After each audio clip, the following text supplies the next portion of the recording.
Some people spend their entire lives chasing titles so the world will applaud them. Others spend those same years quietly fixing problems, helping neighbors, keeping promises, and returning home each evening believing that a good day's work is enough. The strange thing is, the second kind of person is often the one people overlook. Jeff Harper understood that better than most. At 49 years old, he had long since stopped trying to impress anyone. The grease beneath his fingernails never bothered him because he knew exactly where it came from. It came from engines that refused to start before sunrise. It came from tractors that farmers depended on before planting season. It came from school buses that needed to carry children safely every morning. It came from broken machines that somebody, somewhere, couldn't afford to replace. His hands told the story of his life more honestly than expensive watches or tailored suits ever could. Yet to one particular family, none of that mattered. To them, Jeff was simply the man who had settled, the man who could have done more, the man who never became anything important. What they never understood was that the people who truly knew Jeff never measured him by the logo on his shirt or the size of his paycheck. They measured him by something money could never purchase. And one ordinary year in rural Texas would force everyone to confront the difference. Before we continue, welcome to Hollow Creek Chronicles, a place where every quiet town has a hidden story, every stranger has a past, and every choice leaves a lasting mark. If this is your first visit, we're happy you found us. If you've been here before, welcome back. Subscribe and join us as we uncover stories that remind us what it truly means to be human. Just outside Waco, Texas, mornings arrived early. The roads filled with pickup trucks before most people finished their first cup of coffee. Feed stores unlocked their doors while the sky was still streaked with soft shades of orange. Farmers checked weather reports as carefully as some people checked stock prices, because one unexpected storm could change an entire season. Jeff had lived in that rhythm for nearly 3 decades. By 6:30 each morning, the parking lot outside Harper Equipment Repair already held 2 or 3 vehicles waiting their turn. The faded sign hanging over the garage wasn't impressive. Years of Texas sun had dulled the paint, and the wooden frame showed its age. Jeff had talked about replacing it more than once, but every time he set money aside for a new sign, something else seemed more important. A customer needed extra time to pay. A church fundraiser needed donations. The local vocational program needed replacement tools. The sign could wait. It always waited. Jeff unlocked the garage door, letting the familiar scent of engine oil, clean metal, and fresh coffee greet him like old friends. He wasn't the kind of man who rushed through mornings. Before touching a single wrench, he switched on the radio, poured himself coffee into the same blue mug he'd owned for years, and walked slowly around every vehicle scheduled for the day. He believed machines deserved patience.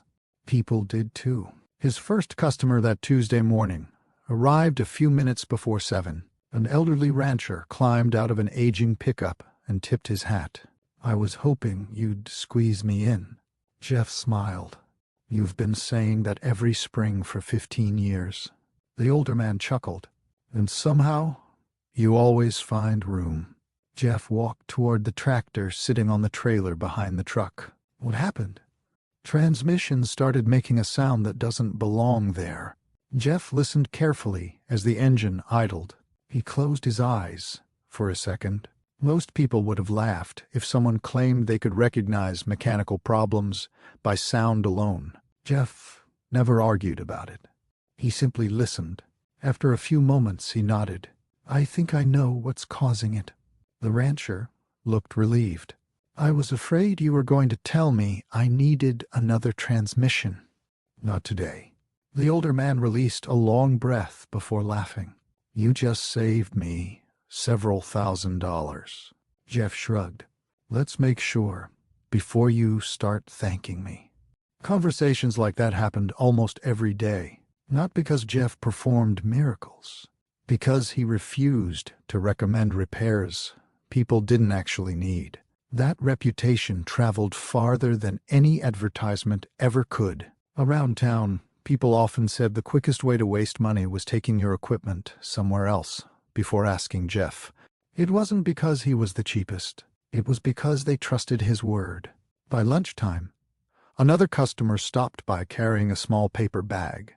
"My wife baked too many pecan muffins again," he said, placing the bag on Jeff's workbench. Jeff laughed. "That's the third time this month. My wife says you kept our combine running through harvest season. She figures this still doesn't repay you. You tell her she already has." The man shook his head. "She won't believe that." Jeff smiled. "Neither will I." They both laughed. Moments like those never appeared in newspapers. Nobody recorded them. Nobody posted them online. They simply became part of the quiet reputation a person earned one honest conversation at a time.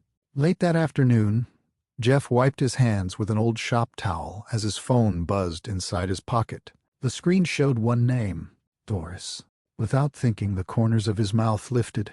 No matter how busy the day became, seeing her name always seemed to slow everything else for a moment.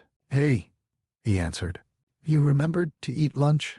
Jeff glanced toward the empty muffin bag sitting nearby. "I've been caught. I knew it." "You checking on me or spying on me?" "A little of both," he laughed. "You've been working too many shifts." "So have you." "I know." For a few seconds, neither of them spoke. Neither felt uncomfortable. Some couples filled silence because they were afraid of it. Jeff and Doris had learned that comfortable silence could say just as much as conversation. "How's your day?" he finally asked. Doris let out a tired sigh. "Busy. We admitted 3 patients before noon, and everybody decided they needed something at the same time." "You surviving?" "Barely. I'll cook tonight." "You cooked last night." "I know. It's my turn." "You worked 12 hours yesterday." "So did you." Jeff smiled again. "I already took chicken out of the freezer." There was a pause. "You really did?" "I planned ahead.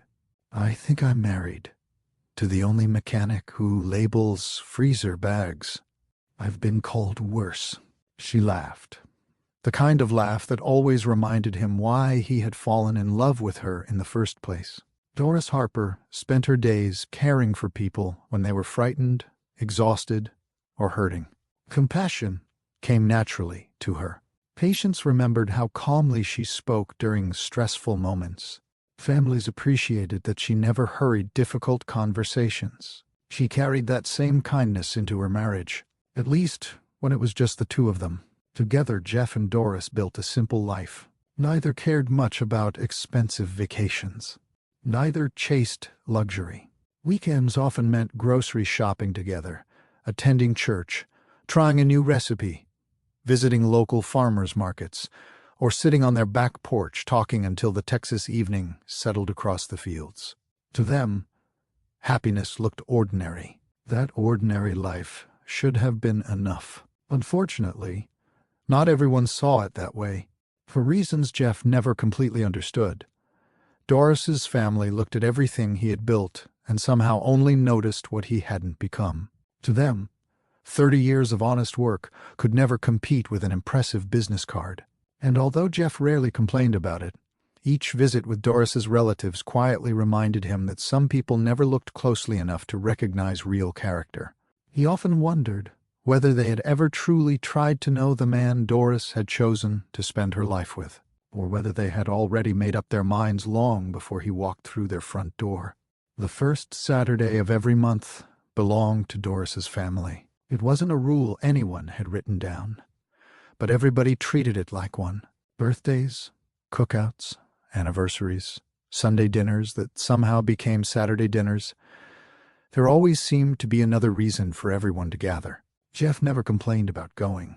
He ironed a clean button-down shirt, polished his boots, picked up a dessert if Doris asked him to, and climbed into the truck with the same quiet attitude every single time.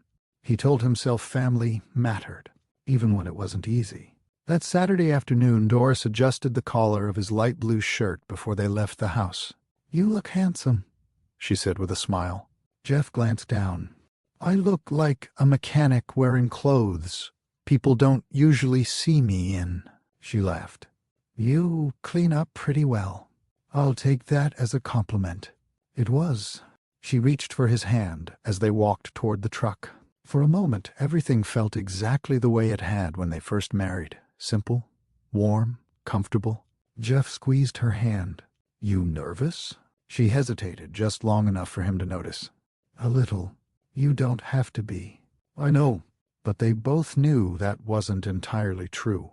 The drive to Doris's parents' home took a little over 40 minutes.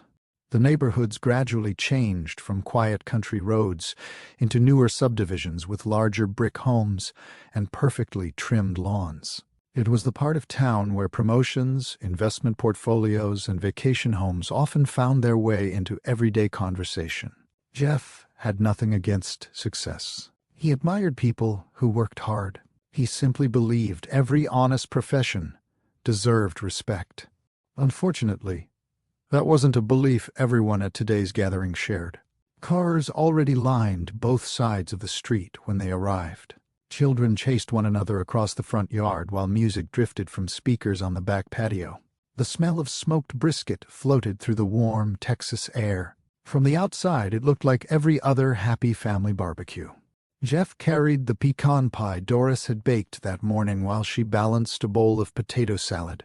Before they reached the front door, Doris quietly touched his arm. If anything gets uncomfortable, Jeff smiled gently. We're here to spend time with your family. I'm serious. So am I. She searched his face. You don't have to pretend it doesn't bother you. I've gotten pretty good at letting things roll off. She wasn't convinced. Neither was he. The front door swung open before either of them could say anything else. Warm greetings filled the entryway. People hugged Doris. Someone complimented the pie. Another relative asked Jeff how business had been. For a few minutes, everything felt pleasantly ordinary. Jeff relaxed. Maybe today would be different. The backyard buzzed with conversation. Some relatives gathered around the grill, while others sat beneath a large oak tree, balancing paper plates filled with barbecue and baked beans. Jeff found himself talking with one of Doris's younger cousins about pickup trucks. You still fixing farm equipment? The cousin asked. Every day. I wish I knew how engines worked. Jeff grinned. They're less complicated than people. The cousin laughed. I believe that. The conversation drifted naturally from diesel engines to fishing spots around Waco before someone called everyone toward the tables for dinner. Jeff helped carry folding chairs without being asked. Old habits came naturally. Once everyone settled, conversations scattered across the table. One person talked about a recent promotion. Another discussed buying investment property near Austin. Someone else mentioned expanding a consulting business. Jeff listened more than he spoke. He genuinely enjoyed hearing people succeed. Then the questions started. One of Doris's relatives leaned back in his chair. So, who's handling your company's expansion these days? I'm not expanding, Jeff answered calmly. The relative blinked. No plans to open another location? Jeff smiled politely. My shop keeps me busy enough. I guess that's one way to look at it. A few people chuckled. The comment wasn't openly insulting. It simply carried the familiar tone Jeff had heard dozens of times before. Across the table, another relative joined the conversation. I couldn't imagine turning down the chance to grow. Jeff nodded. Some people enjoy building bigger businesses. And you don't? I enjoy doing work I'm proud of. The table grew quiet for a second. Someone quickly changed the subject.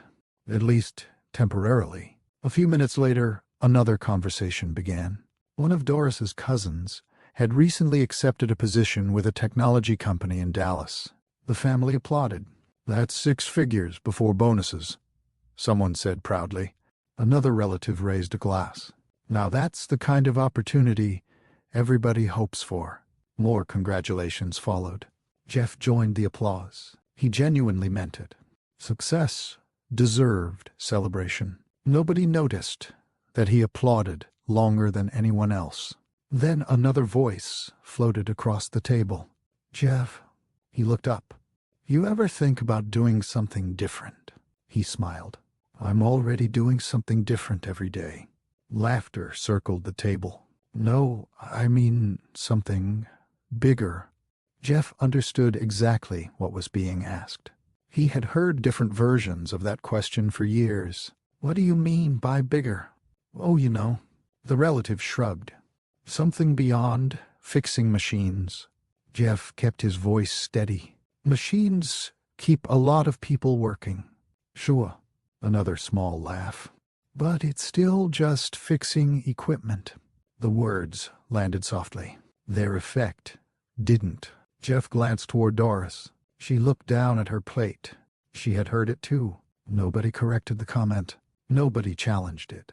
The conversation simply continued. One relative described corporate travel. Another discussed stock performance. Someone else compared executive bonuses. Jeff quietly ate another bite of brisket.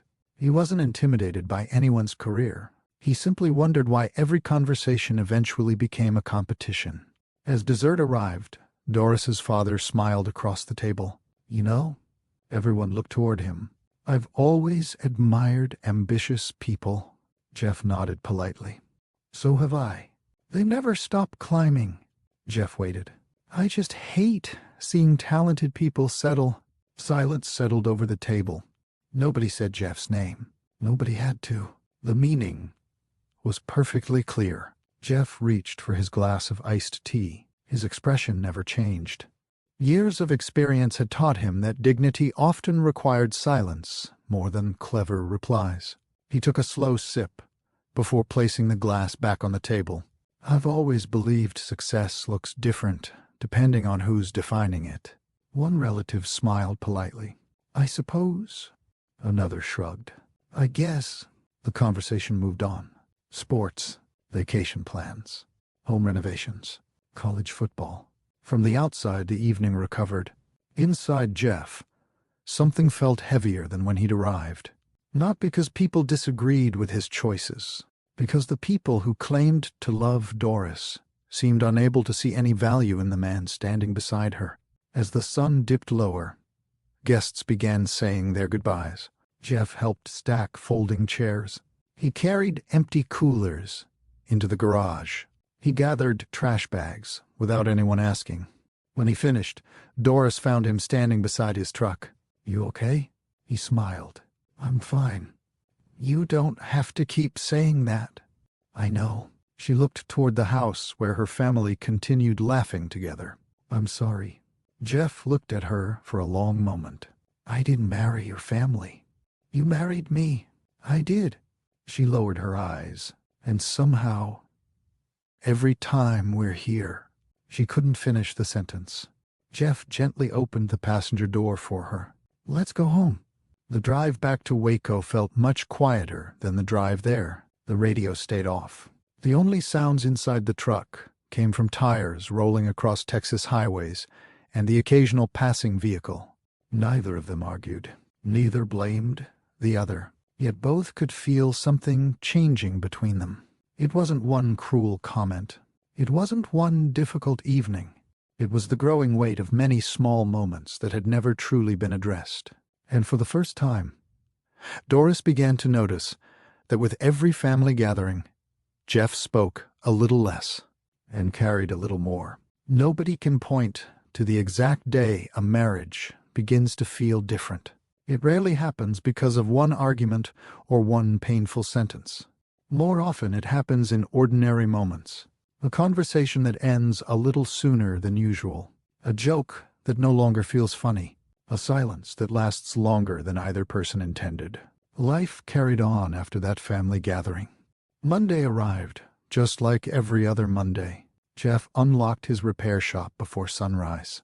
Doris reported for another demanding shift at the hospital. From the outside, nothing appeared unusual.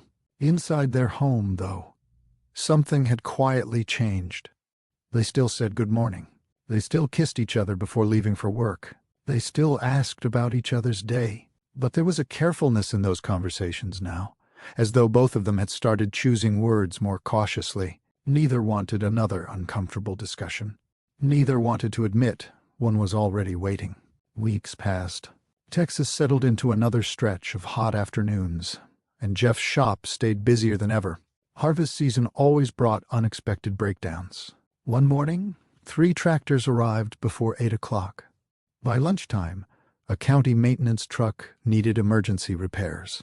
Before Jeff could finish that job, a school district called about one of its buses refusing to start. His schedule remained full. He didn't complain. He simply worked.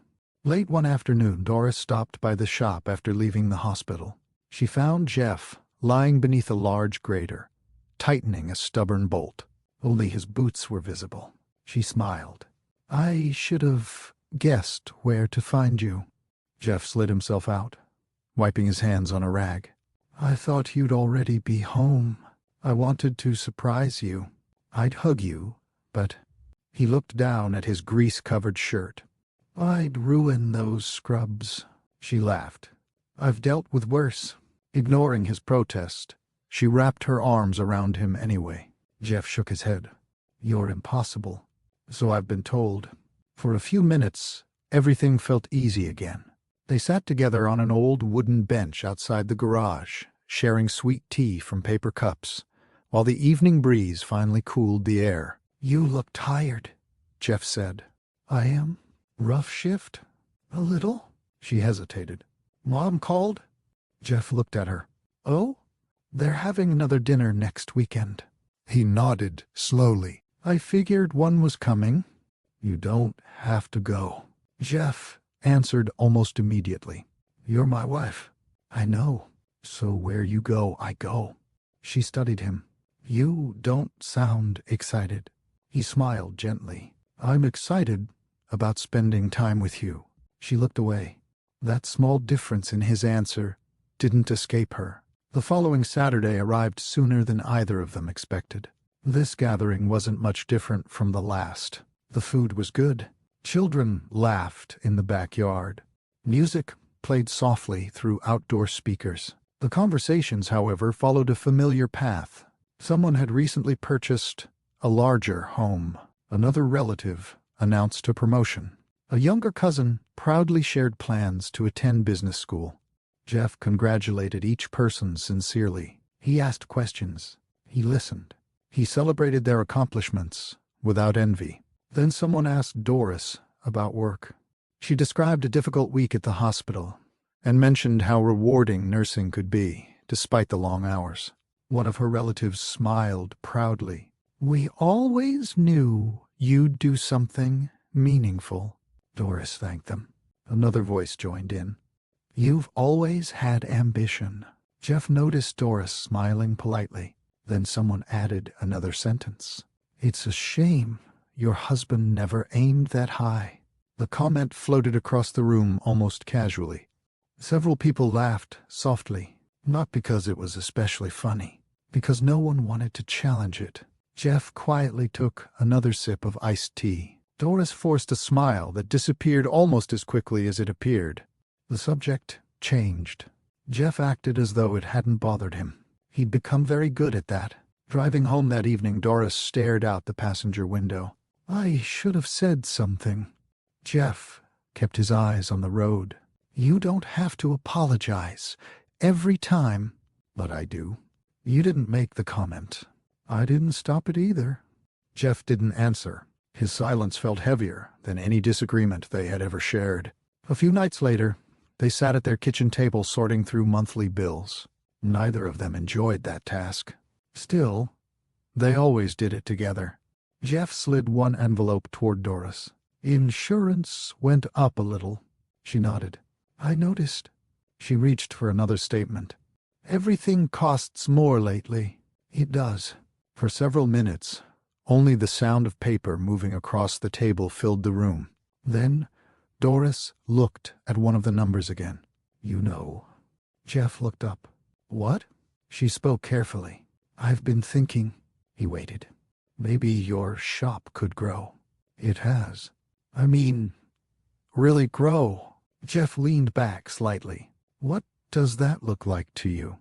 I don't know. Another building? Maybe. More employees? She shrugged. Something. Jeff folded his hands. I'm happy with where things are. I know. But she stopped herself. Jeff noticed. But what? She looked embarrassed. I don't want us struggling forever. Jeff frowned. Doris, we're not struggling. I know we're paying our bills. We're doing more than that?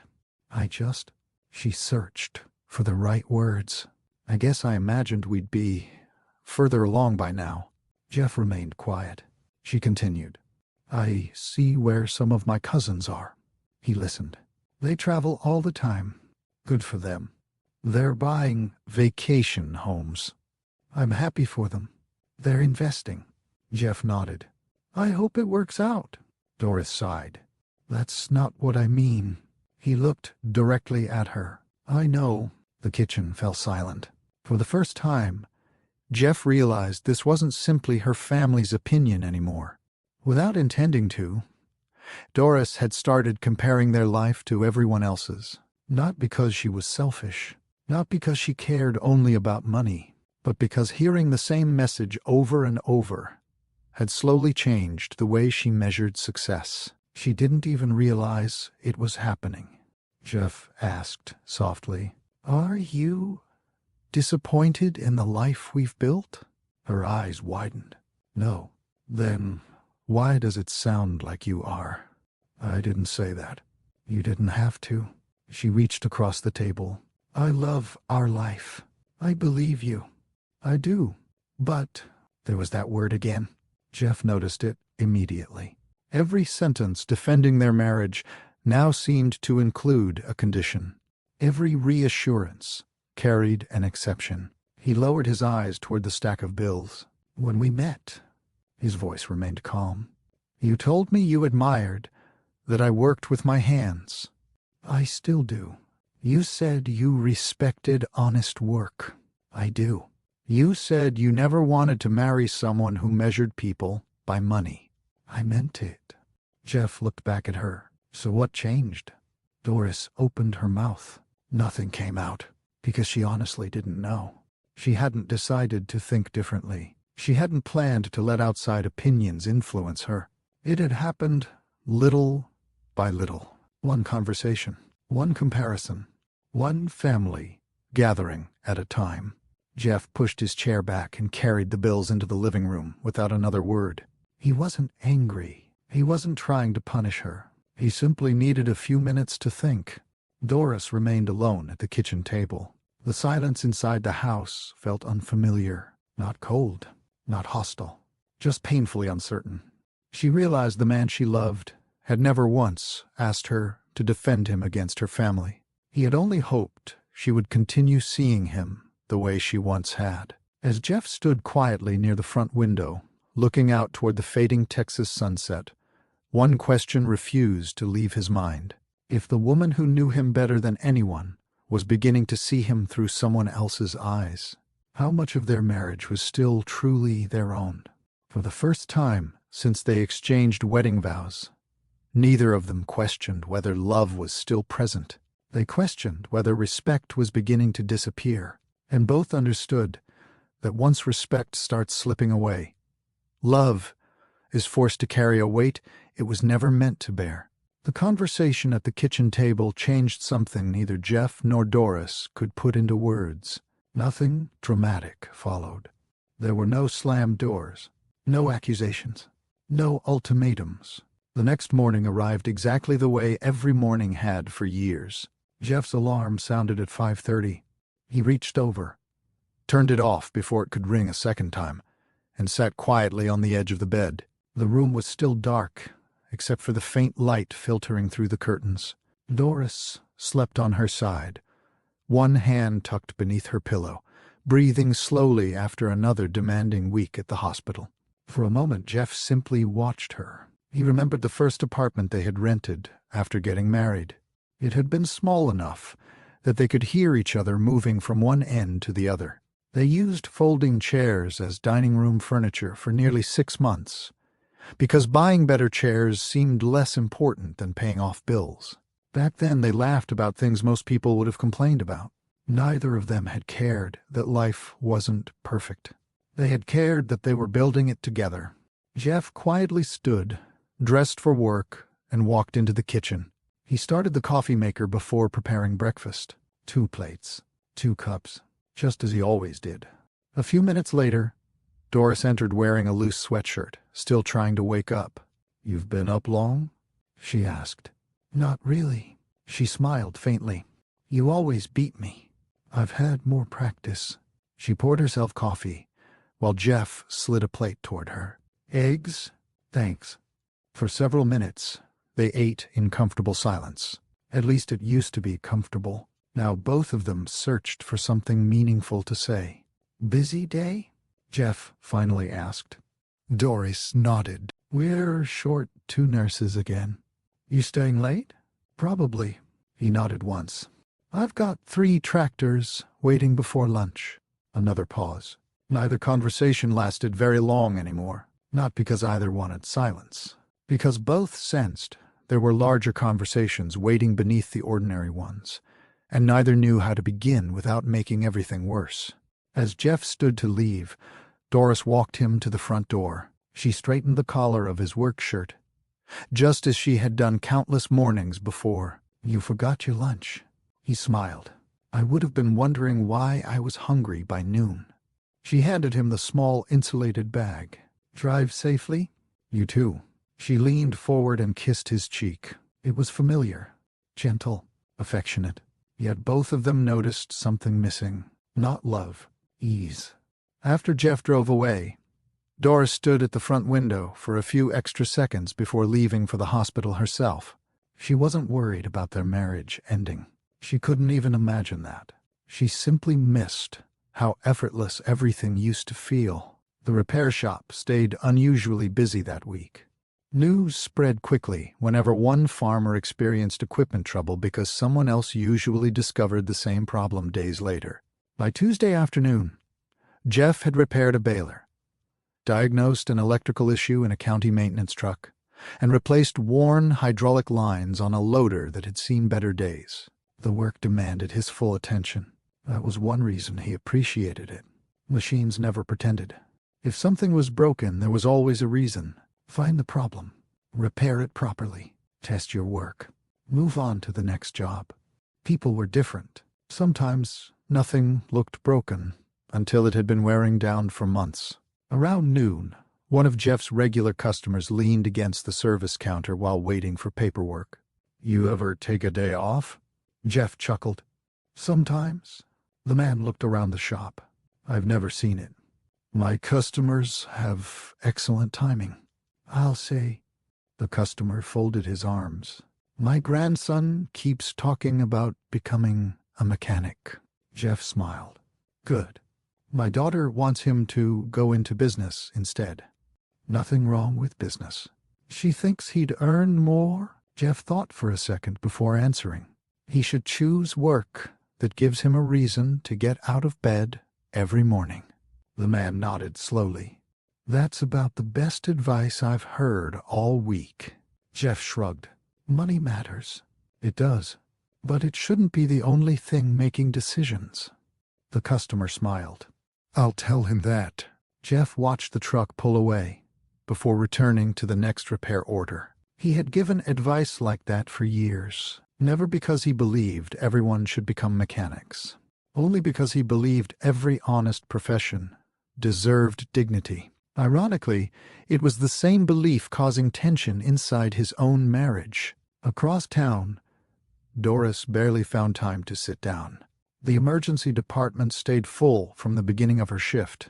One patient needed stitches after falling from a ladder. Another arrived dehydrated after working outdoors in the Texas heat. A worried grandmother kept asking whether her grandson would need surgery after breaking his wrist during baseball practice. Doris moved from room to room with steady patience. She listened carefully.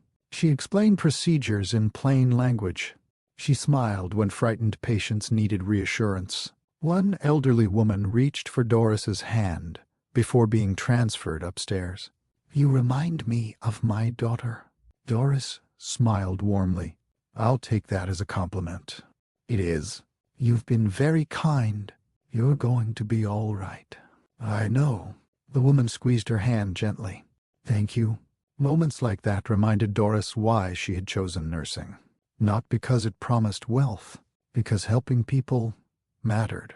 During her lunch break, she sat alone in the staff lounge, staring at her untouched sandwich. Her phone buzzed. A message from Jeff. Hope you're finding time to eat today. Love you? She smiled without realizing it. Then another thought followed. He always remembered to check on me. She typed back. Trying. Busy day. Love you too. She hesitated before pressing send. She almost added something else. I'm sorry. We need to talk. I've been thinking about us. Instead, she deleted every unfinished sentence.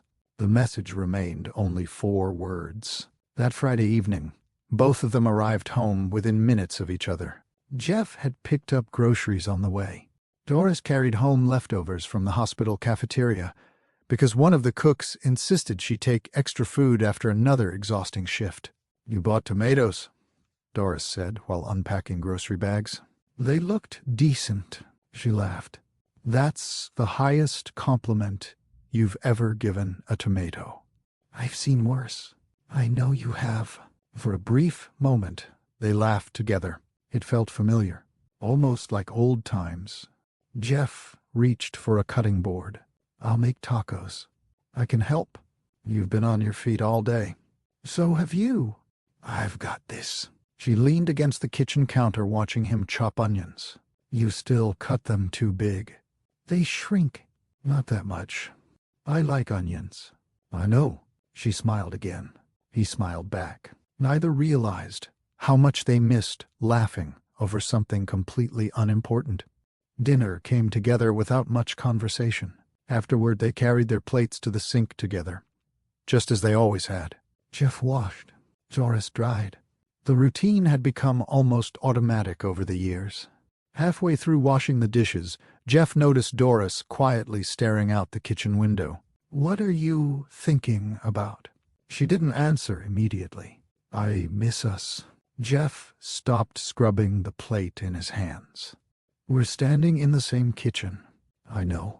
She folded the dish towel carefully. But it doesn't feel the same. He set the plate into the drying rack. No, it doesn't. She looked at him.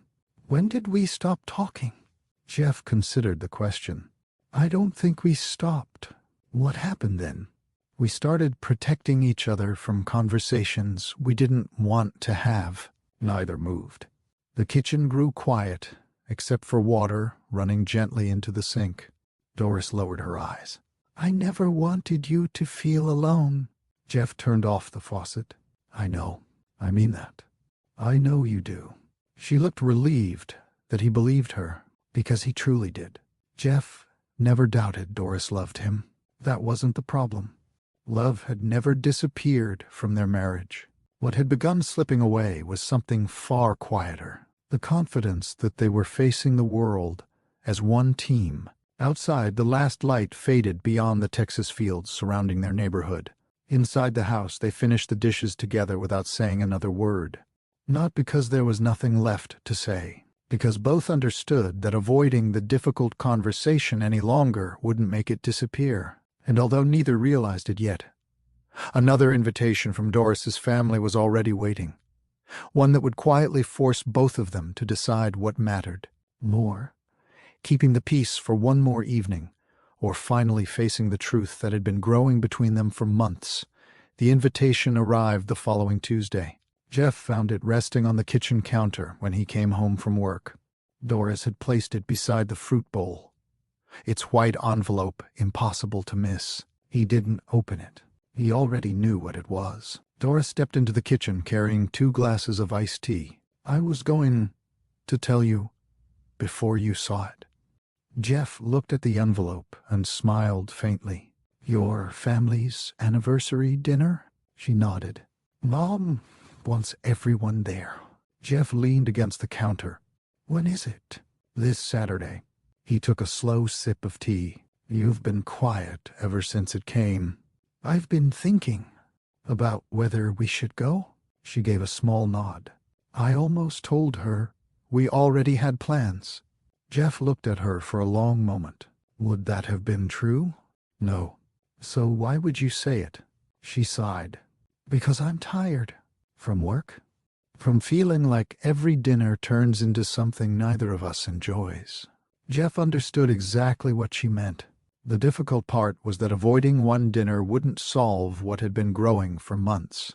They're still your family, he said. I know. And you're still my wife. She looked down at the envelope again. I wish those two things didn't feel like they were pulling in different directions. Jeff reached for her hand. We'll go. You don't have to. I know. She searched his face. I don't want you going because you think you're obligated. I'm going because I promised I'd stand beside you. Her eyes softened. She squeezed his hand. Thank you. Saturday arrived with bright sunshine and the kind of Texas heat that seemed determined to remind everyone summer hadn't finished making its point. Jeff spent the morning replacing worn bearings on a hay baler for a farmer who needed it back before Monday.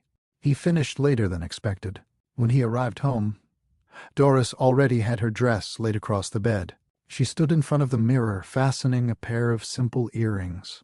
Jeff stepped into the room, carrying his freshly pressed shirt. You ready? She smiled, though it didn't quite reach her eyes. As ready as I'll ever be. He disappeared into the bathroom to change. A few minutes later, he returned wearing dark jeans, polished boots, and the same light blue button-down Doris liked. She looked him over. You always make me wonder why you hide behind coveralls all week, he laughed. Because grease stains don't look good with this shirt. They probably don't. She walked over and adjusted the sleeve he hadn't rolled down evenly. There. I knew you'd find something. You left it crooked. I was testing you. She smiled despite herself. You always say that. And you always fix it. For a brief moment, the weight hanging over both of them seemed lighter. Then they climbed into the truck. The closer they drove toward Doris's parents' neighborhood, the quieter the cab became. Neither ignored the silence. It had simply become another passenger riding with them. The house looked even more crowded than usual. Vehicles filled the driveway and stretched halfway down the street. Music drifted from the backyard, while the smell of smoked ribs welcomed guests before they reached the front porch. Relatives greeted Doris warmly. Several hugged Jeff. He returned every handshake with genuine kindness. He had never allowed disappointment to change the way he treated people, even those who misunderstood him. Inside, conversations filled every room. Children raced through the hallway carrying slices of watermelon. Laughter rose from the living room, where cousins watched highlights from a college football game. The atmosphere felt joyful. Jeff wanted it to stay that way. He carried folding tables into the backyard without waiting to be asked. He helped arrange extra chairs. He carried coolers filled with bottled water and soft drinks. Nobody assigned him those tasks. He simply noticed they needed doing. One of Doris's younger relatives smiled. You always end up helping. Jeff shrugged. I've got two hands. Most people would wait for somebody else. My dad used to say, if you're already standing there, you're probably the somebody. The younger relative laughed. I like that. So did he. Dinner began just before sunset. Long tables filled the backyard beneath strings of warm lights hanging between old oak trees. Plates passed from one end of the table to the other. Conversations rose and fell naturally. For the first 20 minutes, everything remained pleasant. Jeff found himself talking with one relative about diesel fuel prices. Another asked about maintaining older tractors. A third wanted advice about purchasing a used pickup truck for a teenage son. Jeff answered every question patiently. Nobody listening would have guessed he was the same man who often left these gatherings carrying invisible bruises. Halfway through dinner, someone stood to congratulate Doris's parents on another year of marriage. Everyone applauded. Stories about family memories followed. People laughed. Even Jeff relaxed. Then the conversation drifted toward careers. It happened so naturally that nobody seemed to notice the shift. One relative proudly announced that a promotion had finally become official. Another described relocating to Houston for an executive position. Someone else mentioned expanding investments into commercial real estate. Each announcement brought another round of congratulations. Jeff joined in every time. He believed success should be celebrated. Then Doris's father smiled toward another end of the table. "I hear your youngest just finished law school." He did. "We're proud of him." "You should be," another voice joined in.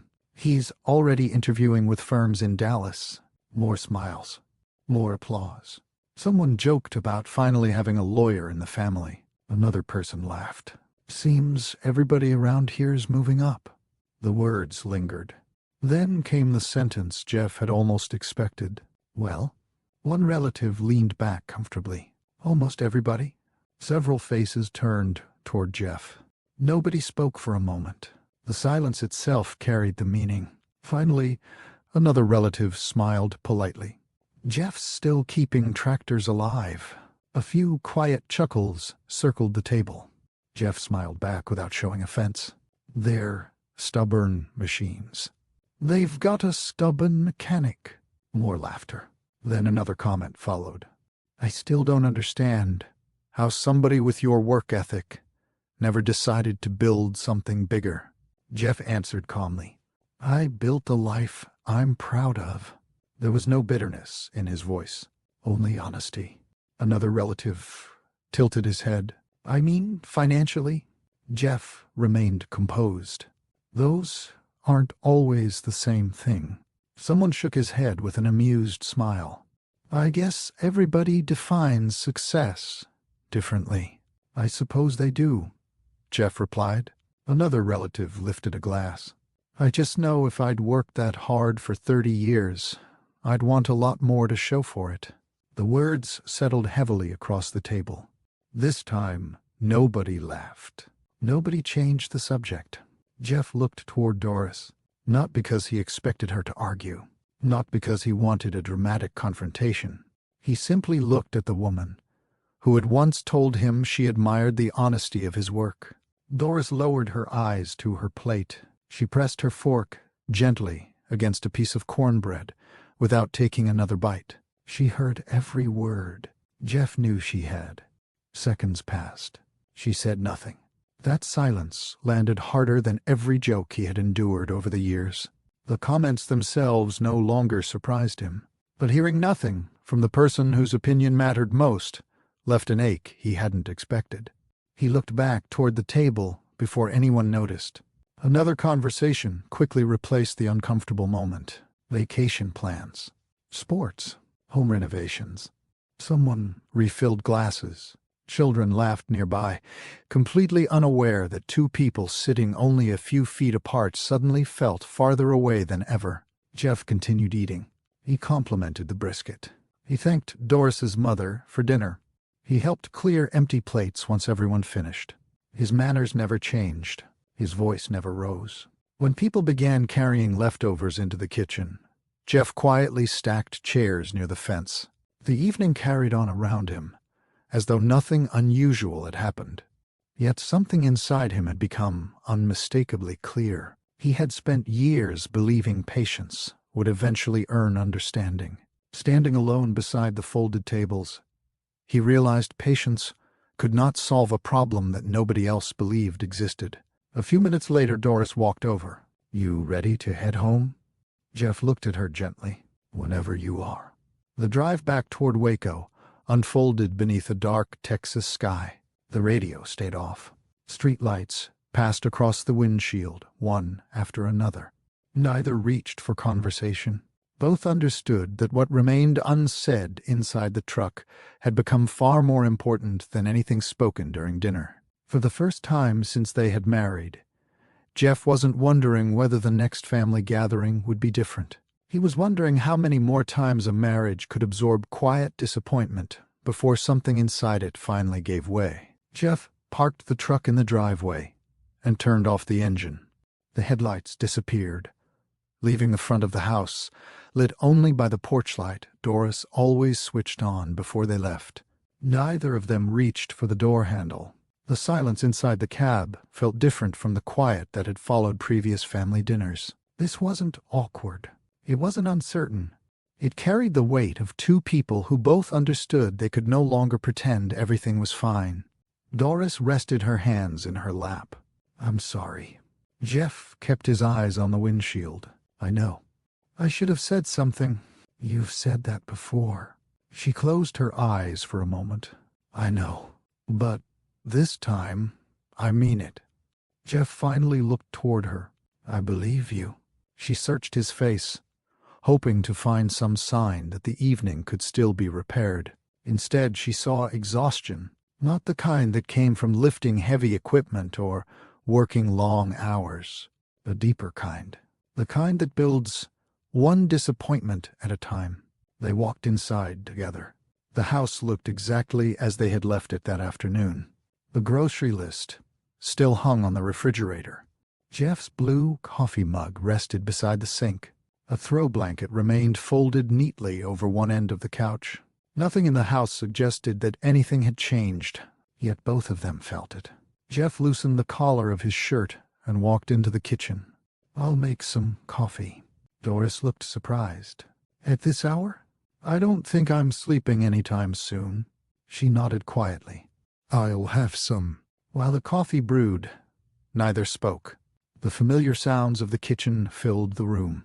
Cabinet doors opening, coffee pouring into mugs, a spoon gently stirring cream. Ordinary sounds, ordinary routines. They sat across from each other at the same table where they had sorted bills only days earlier. Jeff wrapped both hands around his mug. "I've been thinking for a long time." Doris's stomach tightened. "So have I." He nodded once. "I know." She waited. Jeff wasn't the kind of man who rushed important conversations. When he finally spoke, every word arrived with calm certainty. "I don't think your family hates me." She frowned. "They don't?" "I think they honestly believe they're trying to help. They've always wanted the best for me." "I know." He took another sip of coffee. "The problem is," he looked at her gently, "they've spent years deciding what the best looks like." Doris lowered her eyes. "And somewhere along the way," Jeff continued quietly, "I stopped feeling like your husband." She looked up immediately. "What?" "I started feeling like I was being interviewed for a position I'd never be allowed to earn." Her eyes filled. "Jeff, no matter how hard I worked," he smiled sadly, "the answer was always the same." She shook her head. "That's not how I see you." "It used to be." The words were spoken softly. They hurt anyway. Doris reached across the table. He didn't pull away. "I still love you." Jeff nodded. "I know you do. I mean it. I've never questioned that." She blinked back tears. "Then what's happening to us?" Jeff looked toward the window for several seconds before answering. "I think we've been asking the wrong question." "What do you mean?" "We keep asking whether we love each other." She waited. "But love hasn't been our biggest problem." He met her eyes again. "Respect has." The room fell silent. Doris felt those words settle inside her long before she could respond. Jeff continued with the same steady voice. "When we met, you believed in me." "I still do." "You believed in the work I did." "I still—" He raised a hand gently. "Please." She stopped. "I need you to hear me." She nodded. "I am." For years, I walked into those family dinners believing that if I stayed kind, if I worked hard, if I treated everybody with respect. He smiled faintly. Eventually, they'd see me. They're wrong. I know. They've always been wrong." Jeff looked down at his coffee. "But lately," he paused, "I've started wondering whether you still see me." Doris covered her mouth. She remembered every conversation over the past several months, every comparison, every unfinished sentence. Every time she had said, but before explaining herself, she hadn't meant to wound him. She had never realized those moments were changing the way he felt inside their marriage. "I'm so sorry." Jeff nodded gently. "I know. I never wanted this." "I know. I don't care about fancy houses." "I believe you." "I don't care about status." "I believe that too." She wiped tears from her cheeks. "Then why does it feel like I've ruined everything?" Jeff answered honestly. "Because we've allowed other people's opinions to rent space inside our marriage." Neither spoke for a while. The coffee slowly cooled between them. Finally, Jeff took a slow breath. "I've made a decision." Doris looked at him immediately. "What kind of decision?" "I think we need some space." She stared at him. "What?" "I'm not talking about divorce." Her shoulders relaxed slightly. "I'm talking about distance." "Jeff, I can't keep living somewhere I feel respected by strangers but questioned by family." "Please don't say that." "It's true." She shook her head. "We can fix this." "I hope we can." "Then stay." He looked at her with the same warmth she had fallen in love with years earlier. "If I stay right now, I'll keep pretending I'm okay." "And you're not." "No." He looked around the kitchen they had painted together after buying the house, the place where they had celebrated birthdays, shared late-night meals, laughed over failed recipes, dreamed about the future. "I don't want bitterness growing here. It doesn't have to. I think it already has." Doris stood quickly. "We should go to counseling." "I think that's a good idea." "We can start this week." "I hope we do." She frowned. "Then why are you talking about leaving?" "Because if I stay, before anything changes," he searched for the right words, "I'll slowly become someone I don't want to be." She knew exactly what he meant. Jeff had never been cynical, never resentful, never quick to anger. He wanted to leave before disappointment transformed him into someone neither of them would recognize. He stood and carried his mug to the sink. "I'm going to stay somewhere else for a while." Her voice trembled. "For how long?" "I honestly don't know." "You already planned this?" "I started looking after our conversation about the bills." She closed her eyes. "You've already found somewhere?" He nodded. "A small rental outside a neighboring town." She couldn't believe what she was hearing. "You've been carrying this by yourself." "I didn't want to make a decision while I was emotional." "You should have talked to me." "I wanted to." He smiled sadly. "But every time I tried, I worried I'd only sound angry." She walked toward him. "Are you angry?" Jeff shook his head. "No." "Hurt?" "Yes." "Disappointed?" "A little." He gently took her hands. "But I don't blame you for everything." She looked confused. "I had choices too. You didn't cause this alone." She began crying openly now. "I don't want you to go." "I know. I'll tell my family exactly how I feel." "I hope you do." "I'll stop going, if that's what it takes." Jeff shook his head. "This isn't about choosing between me and your family." "Then what is it about?" "It's about whether we can rebuild respect." The next morning, Jeff packed quietly. He didn't empty the house. He took only what belonged to him personally. A few changes of clothes, his tools, his shaving kit. Family photographs that included both of them remained exactly where they had always been. His wedding ring stayed on his finger. Before carrying the last bag outside, he walked slowly through every room. Not because he was saying goodbye forever, because this house still held the best years of his life. Doris stood near the front door. She had barely slept. "You'll call me?" "Yes." "You'll answer if I call?" "Always."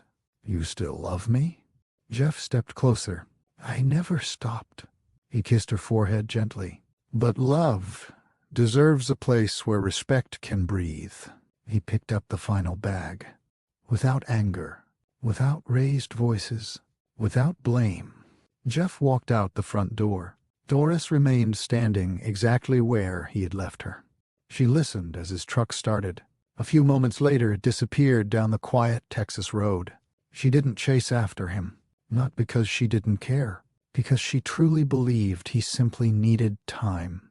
She was certain that in a few weeks, perhaps a month, Jeff would come home, and they would begin again. What she didn't yet understand was that Jeff had not left to teach anyone a lesson. He had left because, after years of protecting everyone else's peace, he had finally realized he also needed to protect his own. And in the neighboring Texas town, where he had rented a modest little house, he quietly prepared to build the next chapter of his life, not to prove anyone wrong, but to remain the man he had always worked so hard to become. The small rental house sat on the edge of a neighboring Texas town, about 30 minutes from the home Jeff had shared with Doris. It wasn't much to look at. A narrow gravel driveway led to a modest single-story house with faded cream-colored siding and a front porch just large enough for 2 rocking chairs. The yard hadn't been landscaped in years, and the grass grew unevenly along the fence line. Jeff liked it immediately. It didn't pretend to be anything it wasn't. On his first morning there, he woke before sunrise out of habit. For several seconds he stared at the unfamiliar ceiling, trying to remember where he was. The quiet felt different. There was no sound of Doris moving through the kitchen. No smell of fresh coffee drifting down the hallway. No gentle reminder asking if he'd packed his lunch. Only stillness. He sat on the edge of the bed and rubbed his hands together before standing. The bedroom contained only the essentials. A bed, a dresser, a reading lamp, a cardboard box still waiting to be unpacked. Jeff had never needed much. Even so, the room reminded him that simplicity chosen and simplicity forced upon someone were not always the same. He walked into the kitchen and prepared coffee using the same blue mug he had carried from the house. As the coffee brewed, he instinctively reached for 2 mugs before stopping himself. His hand remained suspended for a second. Then he quietly placed the second mug back into the cabinet. Little moments like that arrived without warning. They didn't overwhelm him. They simply reminded him that 20 years of shared routines couldn't disappear in a week. He carried his coffee onto the front porch. The morning air still held a pleasant coolness before another warm Texas day settled over the countryside. Across the road, a rancher was already checking fences. Farther down the highway, headlights from passing pickups moved steadily toward nearby farms and businesses. Life kept moving. Jeff intended to do the same. His repair business continued almost without interruption.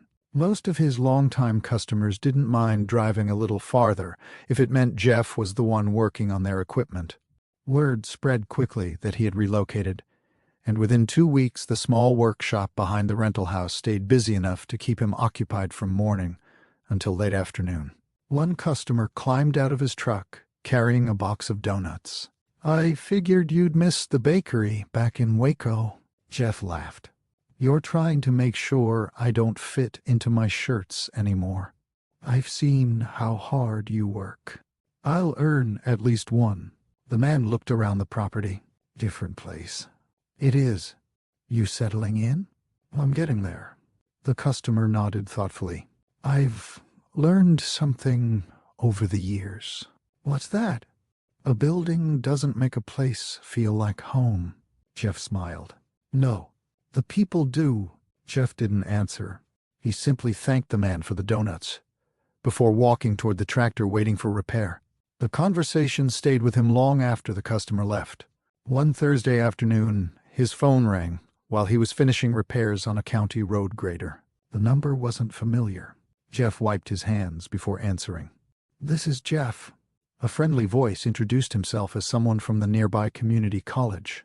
Jeff listened quietly. The college's diesel mechanics instructor had recently retired after nearly 30 years. The department needed someone with practical experience to teach 2 evening classes each week while they searched for a permanent replacement. "We've spoken with several people in the agricultural community," the caller explained. "Your name came up every single time." Jeff looked across the workshop. I've never taught in a classroom. We know.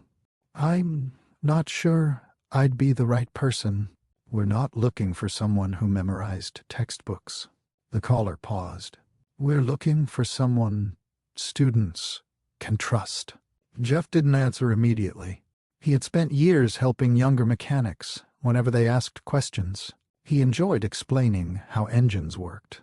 He enjoyed watching people become more confident. Teaching, however, felt different. It would only be 2 evenings a week, the caller added. You'd continue running your business. When do classes start? Next Monday? Jeff chuckled softly. You don't waste much time. We've heard neither do you. After thinking it over for a few minutes, Jeff accepted, not because he wanted another job, because someone had believed he had something worth passing along.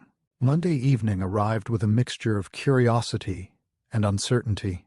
Jeff parked outside the community college, carrying a worn leather toolbox instead of a briefcase.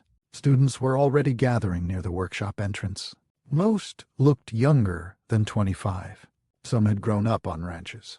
Others had never picked up a wrench before enrolling. Jeff introduced himself without reading from notes. My name's Jeff Harper.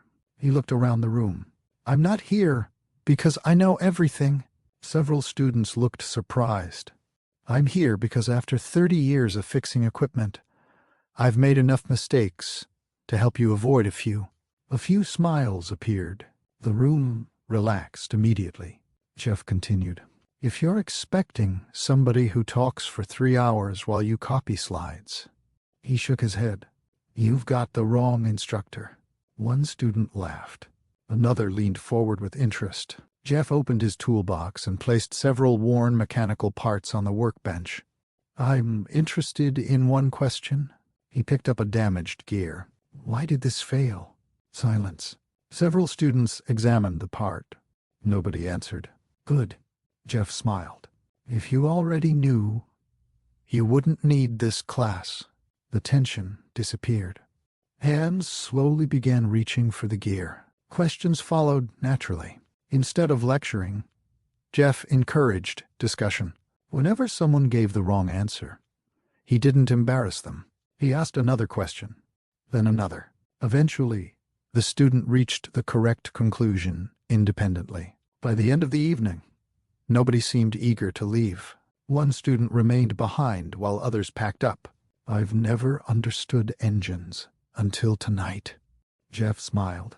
You understood more than you think. I always thought mechanics just memorized repairs. Jeff shook his head. Good mechanics learn to think. The student nodded thoughtfully. Thanks. As Jeff locked the workshop later that evening, he realized something unexpected. Teaching hadn't taken energy away from him. It had given some back.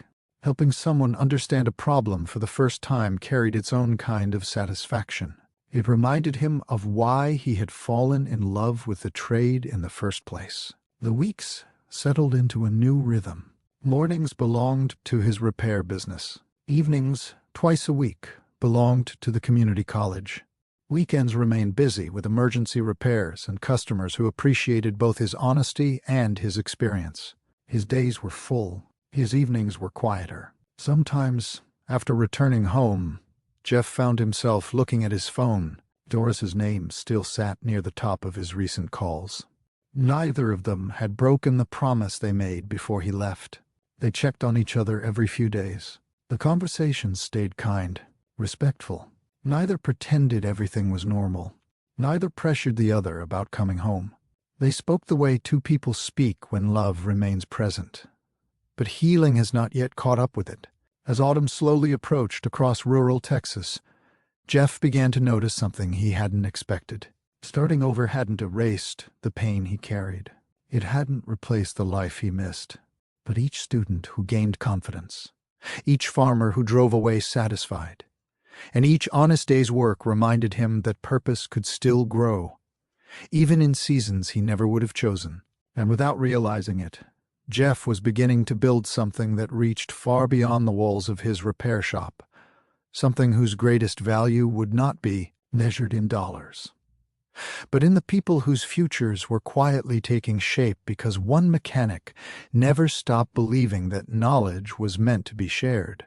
By the middle of autumn, Jeff no longer needed to look at a calendar to remember which evenings belonged to the community college. His routine had settled into something steady.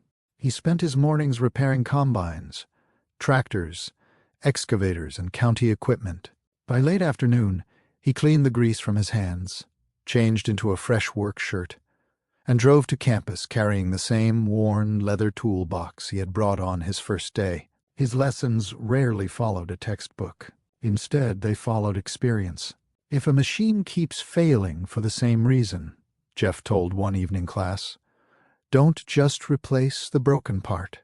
He rested both hands on the workbench. Ask yourself why it keeps breaking. Several students wrote the sentence in their notebooks. Jeff smiled. You'll save your customers a lot of money if you learn to solve problems instead of treating symptoms.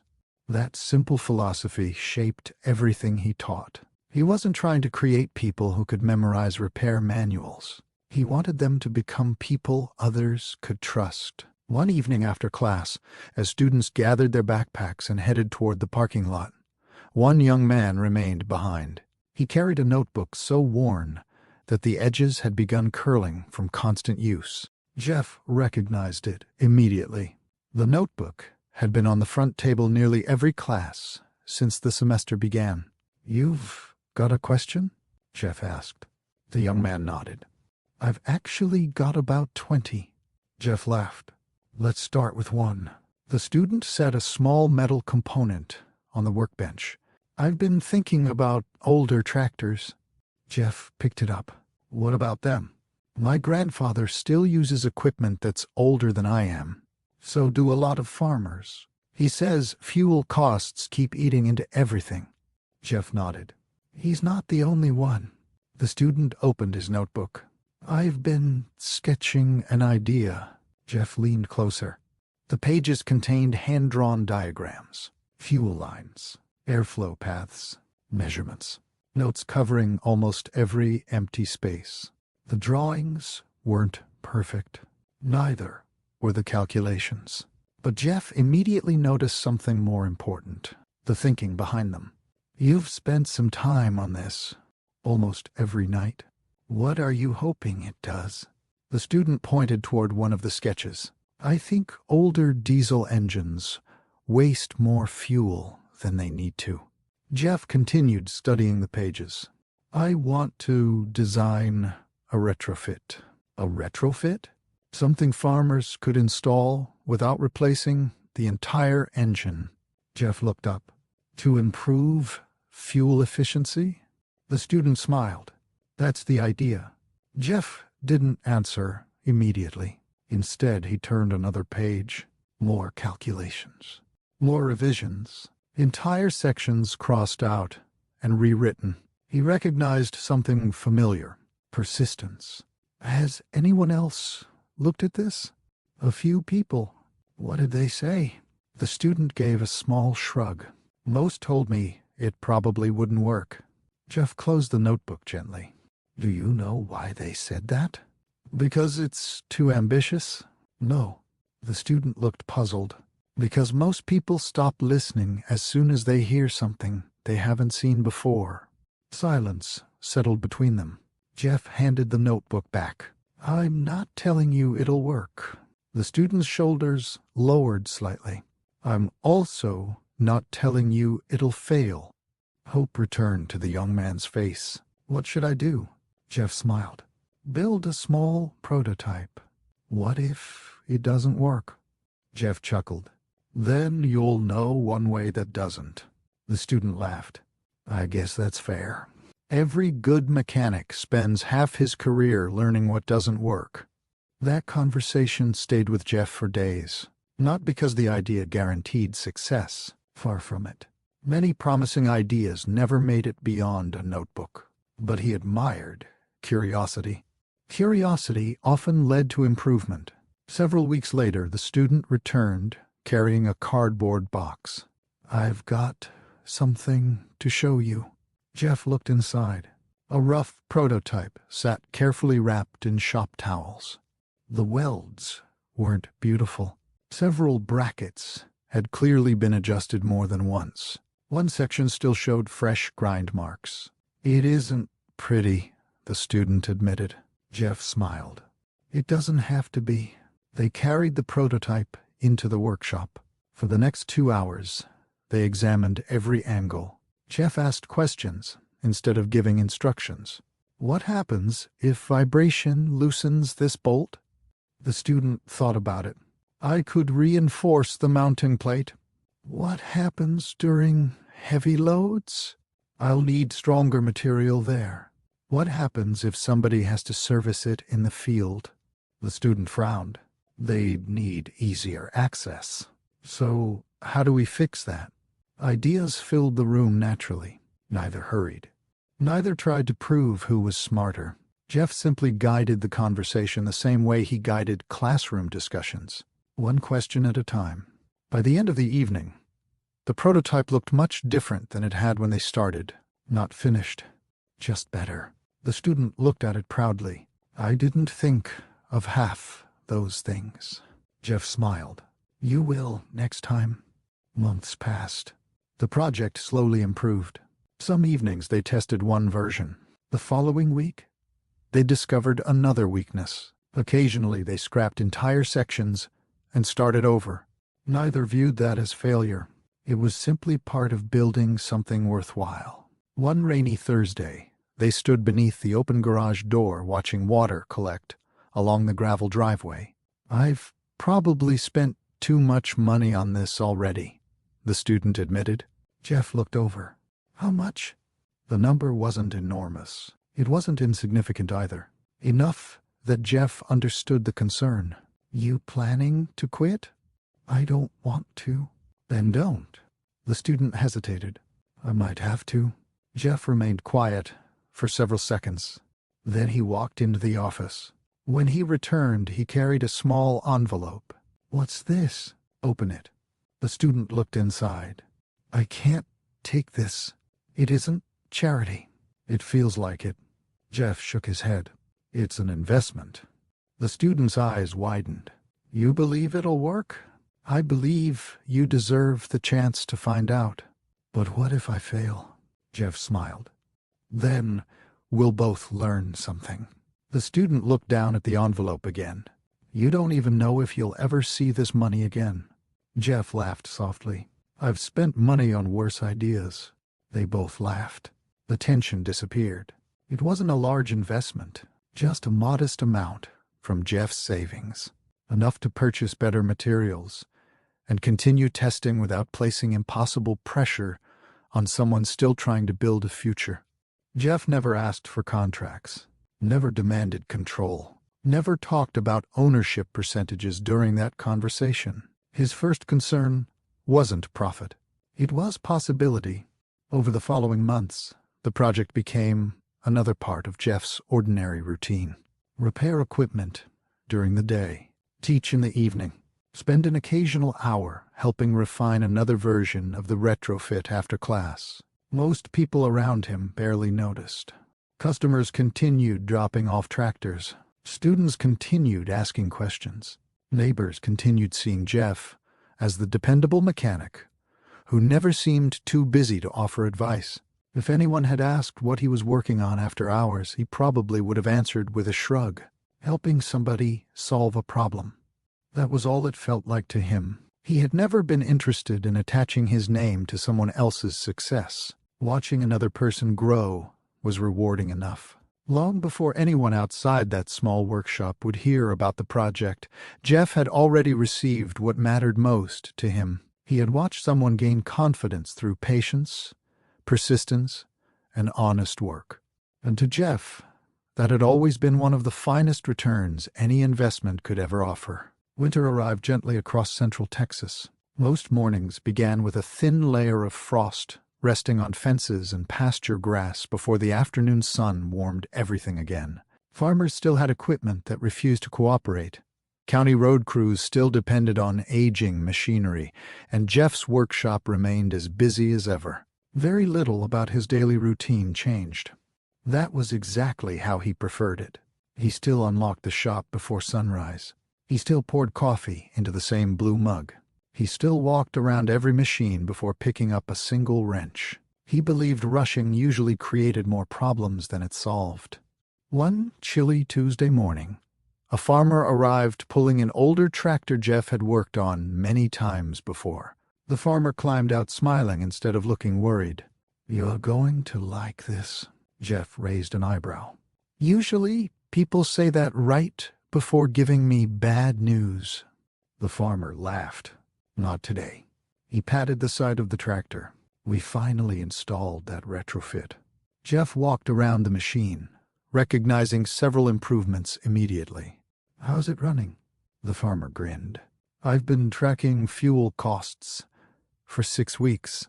And I checked the numbers 3 times because I thought I'd made a mistake." Jeff smiled. "You usually don't smile this much, unless something good happened. It uses noticeably less fuel." "That's encouraging." "It's saved enough already that my wife stopped rolling her eyes every time I bought diesel." Jeff laughed. "Now, that's a serious measurement, I'm telling you." The farmer shook his head. "If this works for other folks the way it's working for us, it'll make a real difference." Jeff looked over the installation one more time. The prototype had come a long way from the rough version sitting on a classroom workbench months earlier. Careful adjustments, patient testing, countless evenings spent solving one small problem at a time. Nothing about its progress had happened quickly. That was probably why Jeff trusted it. Good work usually took time. The following months brought more encouraging news. One farmer recommended the retrofit to another. A neighboring operation decided to test it on 2 tractors before installing additional units. Soon a local farming cooperative asked for a demonstration. Jeff attended only because the former student invited him. He stood quietly near the back of the workshop while the presentation took place. The former student explained the engineering, the testing, the improvements. Questions filled the room. Farmers wanted practical answers. How difficult was installation? Would replacement parts remain affordable? Could older equipment handle the modification? The former student answered each question honestly. Whenever he wasn't certain, he admitted it. Jeff appreciated that. Promises were easy. Trust was earned. After the meeting ended, several farmers gathered around the demonstration tractor. One of them noticed Jeff standing nearby. "You've looked at this thing like you've known it for years." Jeff smiled. "I've spent a little time around it." "You think it'll hold up?" "I wouldn't recommend something I didn't believe in." The farmer nodded slowly. "That's good enough for me." Jeff never added another word. He didn't explain how many evenings had gone into refining the design. He didn't mention the countless conversations inside the college workshop. He didn't point out that he'd invested some of his own savings. The project no longer belonged to one person's effort. Many hours, many hands, many ideas had shaped it. Seeing it help working families mattered far more than receiving credit. By early spring, several farming cooperatives across the region had adopted the retrofit. Fuel expenses dropped enough that many smaller operations could redirect money toward equipment maintenance, seed purchases, and payroll. For some families, the savings weren't merely convenient. They provided breathing room during a difficult year. One afternoon, Jeff stopped by a feed store after finishing repairs nearby. The owner waved him toward the counter. "You hear what's happening?" Jeff set a bag of livestock mineral supplements on the counter. "Depends what we're talking about." "The retrofit." Jeff smiled politely. "What about it?" "Farmers are talking about it everywhere." "I've heard a little." "They're spending less on fuel." "That's what I've been told." The owner laughed. "You always answer like you don't know anything." Jeff shrugged. "I know enough to buy chicken feed." The owner shook his head. "You're impossible." As Jeff carried his supplies toward the truck, 2 ranchers nearby continued discussing operating costs. Neither recognized him. Neither knew he had quietly encouraged the project from the beginning. Jeff preferred it that way. Sometimes the best seat in the room was the one nobody noticed. Several weeks later, the former student stopped by the repair shop carrying a folder. "I've got paperwork." Jeff looked up from the engine he was servicing. "Good paperwork or bad paperwork?" The student laughed. "The good kind." Inside the folder were updated partnership documents. The business had officially grown beyond a small experimental project. Demand continued increasing. Manufacturing agreements had been finalized. Jeff studied the pages carefully. He looked up. "You already handled most of this." "I wanted to make sure everything reflected what we agreed." Jeff smiled. "You remembered." "I'll never forget." The ownership percentage remained exactly as they had discussed after Jeff's modest investment months earlier. Nothing had been inflated. Nothing had been hidden. The student could have easily claimed a larger share. Instead, integrity guided the decision. Jeff signed the documents. "Congratulations." The student laughed. "You should probably be saying that to yourself, too." Jeff folded the papers neatly. "I'm proud of what you've built." "We built it." Jeff smiled, but didn't argue. Watching someone succeed honestly had always brought him genuine satisfaction. Whatever financial benefit eventually came his way felt secondary. The real reward had arrived long before any paperwork. As spring settled across rural Texas, the story reached someone Jeff never expected. A reporter from the local newspaper called asking whether she could stop by the repair shop. Jeff almost declined. "I don't really have much to say," he admitted over the phone. "I think you do," the reporter replied. "We're writing about skilled trades and community mentorship." Jeff hesitated. "This isn't really about me." "From what I've been hearing," she answered warmly, "it isn't about one person. It's about what happens when experienced people choose to invest in others." That sounded different. Jeff agreed to a short interview. The reporter spent most of the afternoon asking about apprenticeships, vocational education, and why he had accepted the teaching position at the community college. She asked surprisingly few questions about the growing business. Instead, she wanted stories. Jeff spoke about students discovering confidence, about young mechanics learning patience, about farmers who trusted honesty more than salesmanship. He mentioned the retrofit only after she specifically asked about it. Even then, he redirected much of the praise toward the former student, whose persistence had transformed an idea into something practical. Before leaving, the reporter looked around the workshop. "You know?" She smiled. "I expected this interview to be about innovation." Jeff looked puzzled. It turned out being about people. "I think those are usually connected." She nodded thoughtfully. "I believe you're right." 3 days later, Doris walked into the hospital cafeteria during a short lunch break. A stack of local newspapers sat near the entrance. She picked one up absent-mindedly while waiting for soup.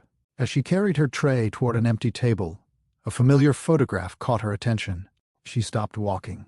Jeff stood beside a workbench wearing the same modest smile she knew so well.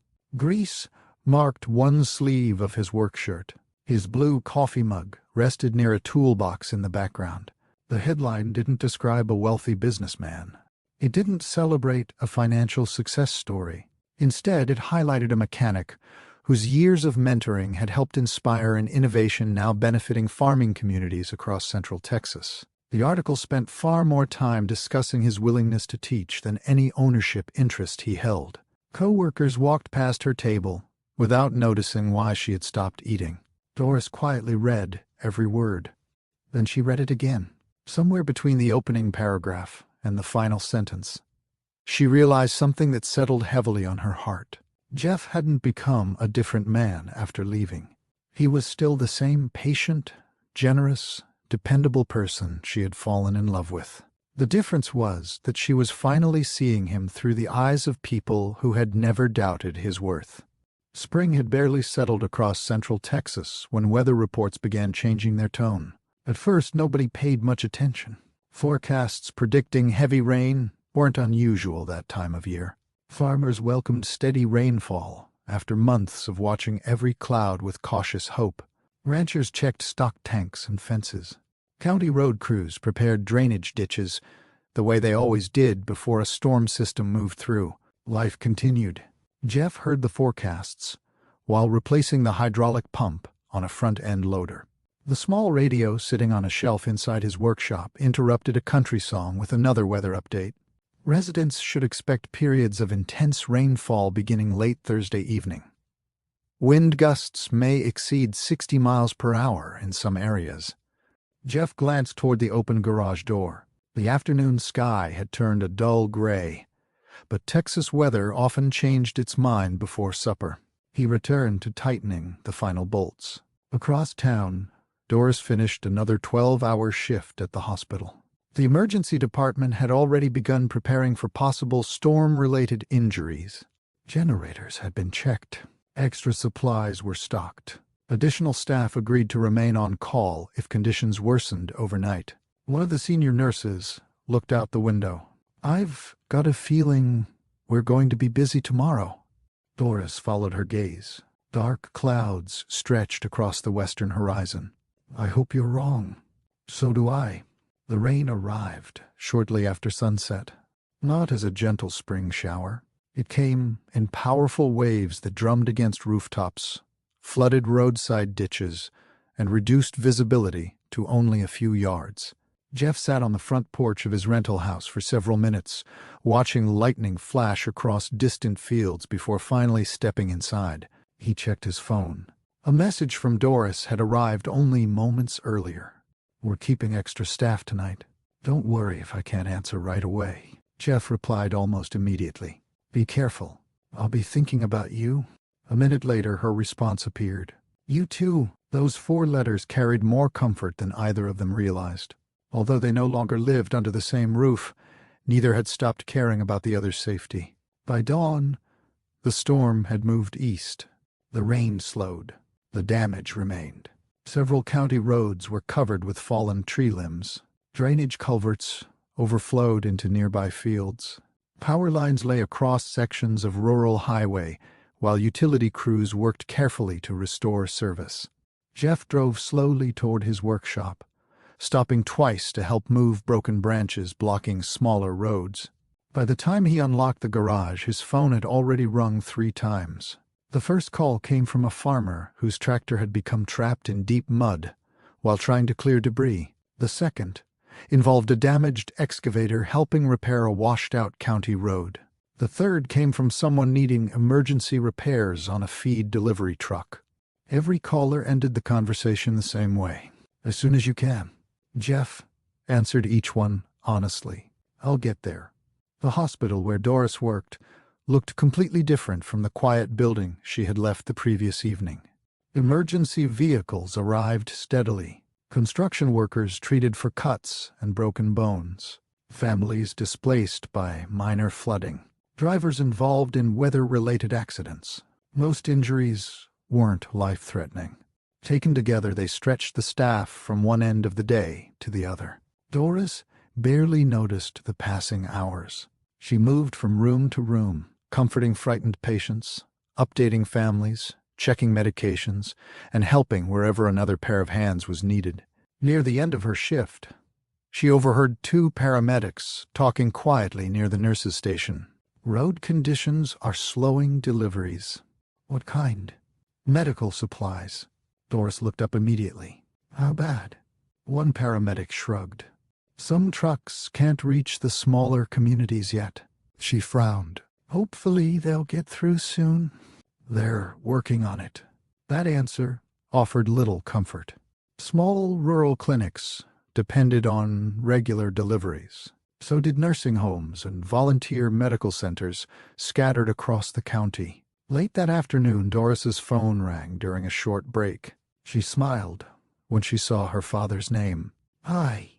His voice sounded unusually tense. "You working?" "I'm on break." "I won't keep you." "What's wrong?" He let out a slow breath. "The storm hit us harder than expected."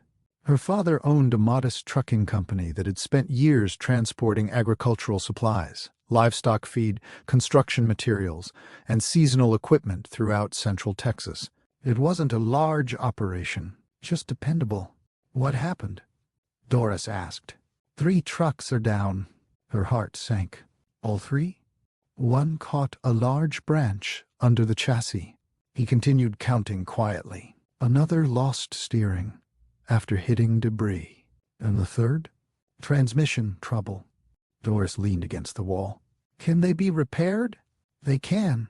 He sounded frustrated. I just don't know when. She frowned. What's the delay? Every repair shop we've called is overwhelmed. Nobody can fit you in? They're telling us several days. His voice grew heavier. We don't have several days. What are you hauling? Feed. He paused. Medical supplies. Another pause. And bottled water. Doris closed her eyes. Those weren't deliveries that could simply wait until next week.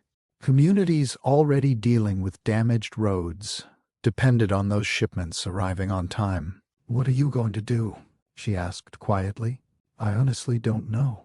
Across the county, nearly every repair shop faced the same challenge. Parking lots filled before sunrise. Tow trucks lined up outside service bays. Mechanics skipped lunch because another emergency vehicle had already arrived.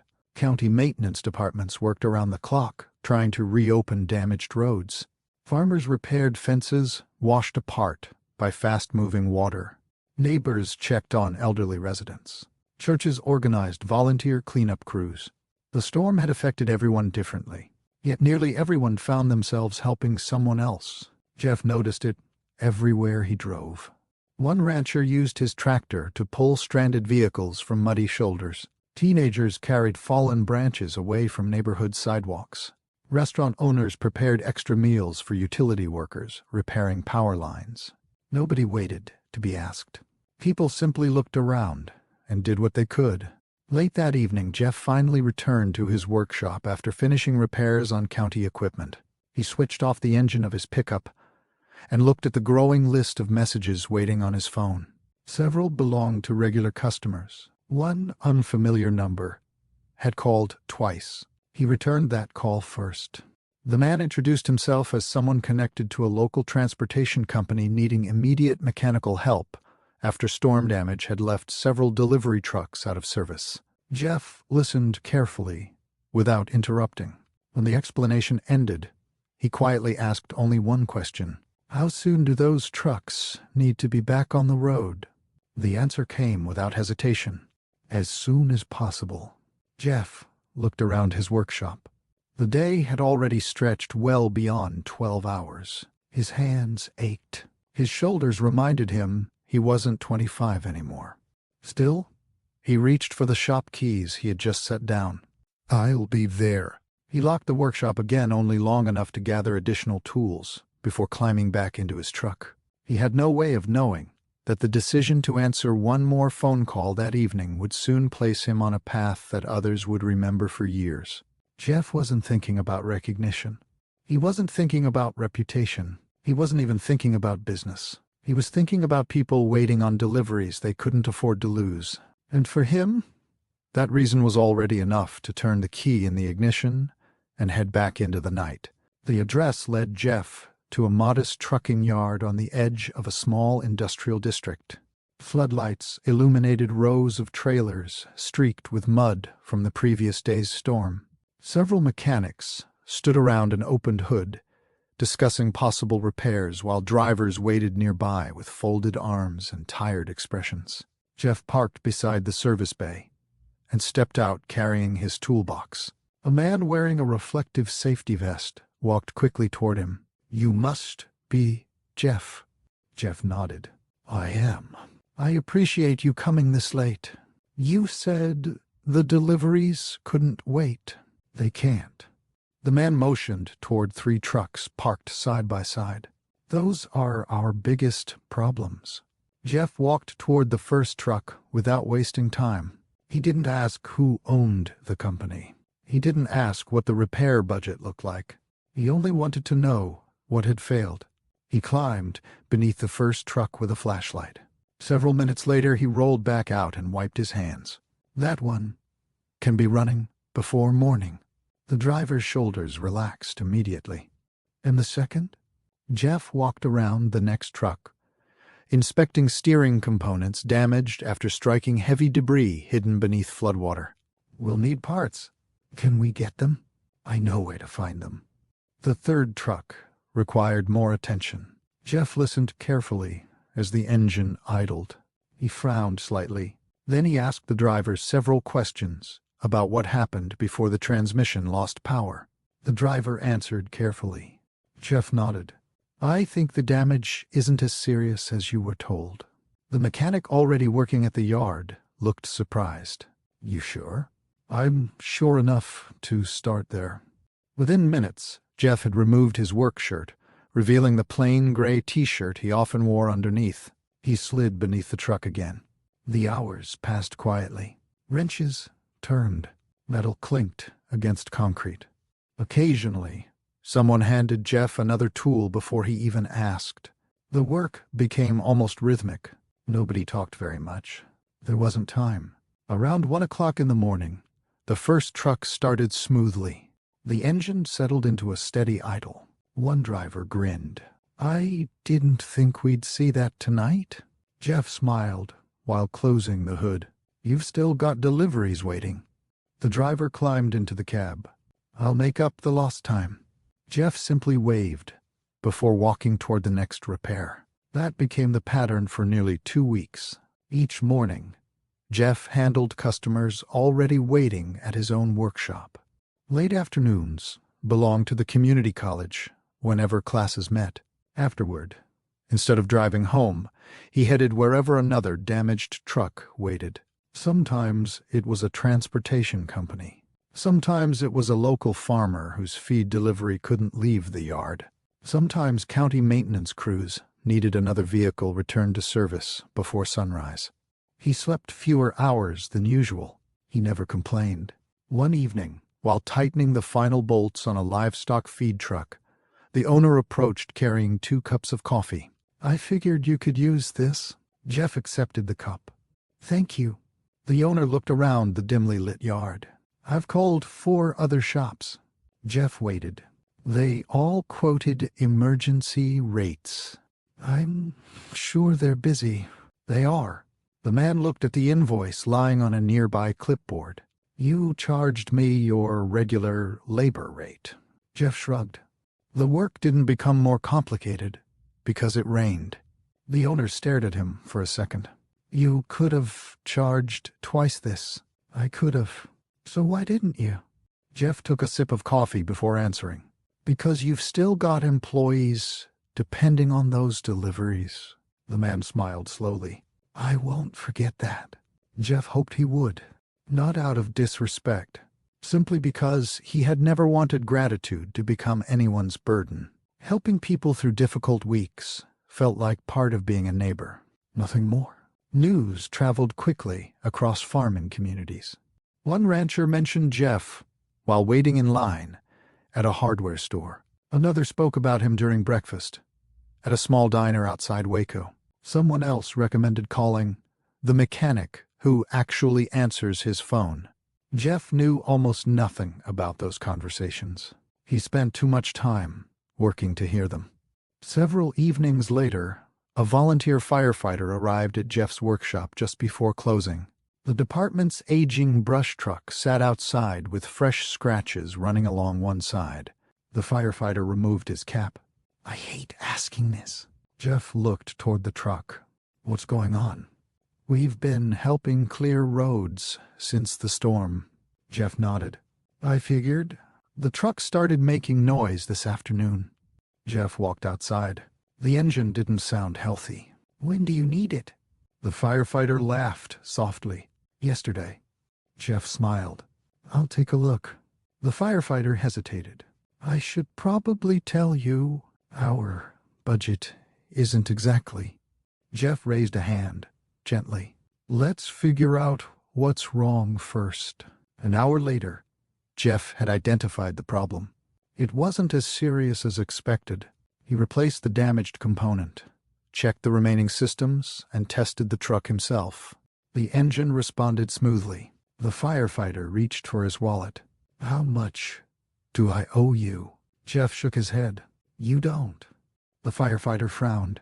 "Jeff, you've been out helping families since the storm started. I still need to pay." Jeff smiled. "You already have." The firefighter stood quietly for a moment. "I don't know what to say." "Drive safely." The firefighter looked as though he wanted to argue. Instead, he climbed into the truck. As he drove away, he lifted one hand through the open window in silent appreciation. Jeff locked the workshop without giving the conversation another thought. The following weekend, Jeff stopped at a local grocery store on his way home. He filled a small cart with bread, coffee, eggs, and a few things he needed around the house. As he waited in line, two men, several feet ahead, were talking. "I heard somebody kept the emergency feed deliveries moving." "Who?" "Mechanic over near the county line." "The one teaching at the college?" "I think so. They say he worked half the night for almost 2 weeks." Jeff quietly placed a carton of milk onto the checkout belt. The cashier smiled. "Busy week?" "You could say that." She scanned another item. "My husband keeps hearing about some mechanic helping everybody after the storm." Jeff smiled politely. "I hope people remember all the volunteers. They've been amazing." "They really have." He paid for his groceries and walked outside before the conversation could continue. He never mentioned that the mechanic they were discussing had just loaded milk into the back of an aging pickup truck. Recognition had never motivated him. He believed good work should speak for itself. Several days later, the transportation company whose trucks Jeff had repaired contacted a local newspaper, hoping to recognize everyone who had helped restore emergency deliveries after the storm. County road crews were mentioned. Volunteer organizations were mentioned. Utility workers received well-deserved praise. So did several mechanics who had worked around the clock. When someone called Jeff, asking whether they could include his name, he answered politely, "If you're writing about the recovery." He paused. "Talk about the people delivering food and supplies. They're the ones making the difference." "But people should know what you did."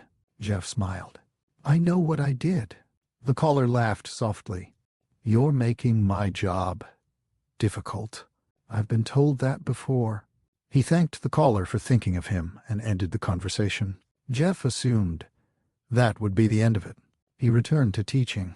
He returned to repairing equipment. He returned to checking on customers the same way he always had. What he didn't realize was that declining recognition rarely stops grateful people from sharing their own experiences. If anything, it often encourages them to speak even louder. Across Central Texas, farmers, truck drivers, volunteer firefighters, and business owners had begun telling one another about the quiet mechanic who never seemed interested in attention.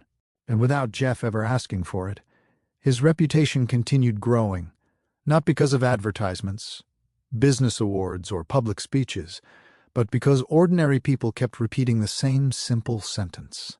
"If Jeff says he'll help, he'll be there." The newspaper article stayed folded inside Doris's tote bag for 3 days. She couldn't explain why she hadn't thrown it away. She had already read every sentence more than once. She knew the photograph by heart.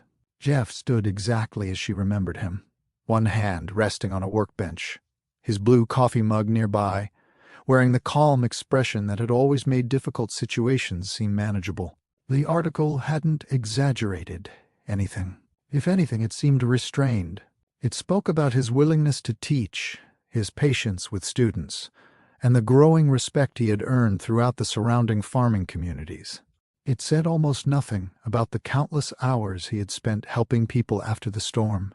Doris found herself wondering what else she didn't know. A few evenings later, after finishing another demanding shift at the hospital, Doris stopped by the community college. She wasn't there to see Jeff. She already knew he wasn't teaching that evening. Instead, she wanted to speak with someone who had worked alongside him. The automotive and diesel workshop sat unusually quiet. Most classrooms had already emptied for the day. The smell of machine oil and freshly cut steel still lingered in the air. Inside the workshop, several instructors were organizing tools before locking up. Doris introduced herself politely. "I'm looking for someone who knows Jeff Harper." One instructor smiled, almost immediately. "You're his wife." The word caught her off guard. She hadn't heard someone describe her that way in months. "I am." The instructor nodded warmly. "We've heard wonderful things about you." Doris smiled politely. "I was hoping to ask a few questions." "Of course." He invited her to sit at one of the classroom tables. "What would you like to know?" She looked around the workshop before answering. "I've been reading about the work Jeff's been doing here." The instructor chuckled. "He'd probably wish people would stop writing about him." "That sounds like him." "It certainly does." Doris hesitated. "Has he always been this involved with students?" The instructor looked genuinely surprised by the question. "Every chance he gets." She waited. "He stays after class more often than anyone else." "Helping with assignments?" "Helping people." He smiled. "There's a difference." Doris listened quietly. "Some students come here knowing engines," he continued. "Others arrive carrying more doubt than confidence." "And Jeff?" "He notices both." The instructor leaned back in his chair. "I've watched him spend an extra hour explaining something to one student, simply because he didn't want that student going home believing he wasn't capable." Doris lowered her eyes. That sounded exactly like the man she married. Yet hearing someone else describe him made her realize how little she had seen of that part of his life during the past few years. Before leaving, Doris thanked the instructor and walked slowly toward the parking lot. As she reached her car, someone called out behind her. "Excuse me." She turned. One of Jeff's students hurried across the sidewalk carrying a backpack. "I hope you don't mind me asking." He looked slightly embarrassed. "Are you Mrs. Harper?" She smiled. "I am." The student nodded. "I just wanted to tell you something." She waited. "I probably wouldn't still be in school if it wasn't for your husband." Doris frowned slightly. "What do you mean?" The student shifted the backpack onto his other shoulder. "My dad passed away last year." Doris's expression softened. "I'm sorry." "Thank you." He looked toward the workshop. "I almost quit." She listened carefully. "I couldn't afford my certification exam after everything happened." He smiled faintly. "I figured I'd work until I saved enough." "And?" The student laughed quietly. "I showed up one morning and found out somebody had already paid the fees." Doris stared at him. "You know who did it?" "I didn't at first." He smiled. "Jeff asked the office not to tell anybody." Her heart skipped. "How did you find out?" "I kept asking." He laughed again. "Eventually someone accidentally mentioned his name." Doris felt a lump form in her throat. "He never told me." The student looked surprised. "He never wanted anybody to know." She remained silent. "I tried paying him back." "What did he say?" The student smiled. "He told me if I really wanted to repay him." He paused. "I should help somebody else someday." The words stayed with Doris long after the student walked away. That sounded exactly like Jeff. Not because it was impressive, because it was ordinary for him. At least it used to be. The following Saturday morning, Doris drove past the local high school on her way home from the grocery store. Construction crews were unloading equipment near the vocational building. She noticed several students carrying welding helmets toward the workshop. Without planning to, she turned into the parking lot. One of the instructors greeted her politely. "Can I help you?" "I hope so." She introduced herself. "I was wondering if you've worked with Jeff Harper." The instructor laughed. "Worked with him?" He smiled. "We've been trying to convince him to teach guest workshops here for years." Doris looked around the building. "I heard he helped the program." "He certainly did." She frowned. "In what way?" The instructor walked toward a storage room and opened the door. Inside stood several tool cabinets, diagnostic equipment, hydraulic training components, workbenches that looked almost new. "We couldn't afford some of this equipment." He rested a hand on one cabinet. "Jeff heard about it." Doris waited. "He donated tools." She blinked. "Donated?" "He said students shouldn't have to learn on equipment that no longer worked." The instructor smiled. "He wouldn't let us announce it." Her voice grew quieter. "He asked you not to?" "He was very clear." The instructor chuckled. "He said the students were the important part, not whoever bought the tools." Doris slowly walked through the workshop. Teenagers practiced welding in one corner. Another group worked on engine diagnostics. Nobody there seemed aware that the equipment surrounding them existed because one mechanic had quietly decided to help. She imagined Jeff carrying toolboxes into the building without expecting anyone to notice. The picture felt painfully easy to believe. Over the next several days, similar conversations kept finding Doris, not because she went searching for them anymore. People simply recognized her. A nurse whose husband farmed outside Waco thanked her because Jeff had repaired equipment when every other shop had been booked. A grocery store employee mentioned hearing truck drivers talk about him. One church volunteer remembered Jeff spending an entire Saturday repairing trailers before a community food drive. Each story sounded remarkably similar. Jeff had helped. Jeff had refused recognition. Jeff had moved on to the next person who needed him. None of those stories came from Jeff himself. Not one. That realization became harder to ignore than any newspaper article. For years, Doris's family had spoken about success, as though it could be measured by salary, titles, office buildings, and investment accounts. She had listened often enough that she slowly began viewing life through the same narrow lens. She never intended to. It happened gradually. Now, sitting alone on her back porch one quiet evening, she found herself thinking about the man she had married. Jeff had never defended himself by listing good deeds. He had never answered criticism with stories about generosity. He had never reminded anyone how many people respected him. He simply lived according to the values he believed mattered. Tears gathered in her eyes as another painful truth settled into place. She hadn't fallen in love with a different man. She had allowed other voices to become louder than his quiet example. For the first time, Doris questioned something she had accepted for years. Perhaps her family had never truly misunderstood Jeff's career. Perhaps they had misunderstood what a successful life actually looked like. And the more she reflected on everything she was learning, the more she realized that the people speaking most highly of Jeff weren't wealthy executives or influential business leaders. They were farmers, students, teachers, truck drivers, volunteer firefighters, ordinary people whose lives had become a little easier because, somewhere along the way, one honest mechanic had decided that helping others was simply part of the job. Summer returned to central Texas with long days, warm evenings, and fields slowly changing color beneath the steady sun. The floodwaters had long disappeared. Roads had been repaired. Pastures had recovered. Life had settled back into familiar routines. Yet some things had quietly changed. Farmers who once struggled through every fuel delivery now spoke confidently about lowering operating costs. Students from the community college had begun accepting positions throughout the region.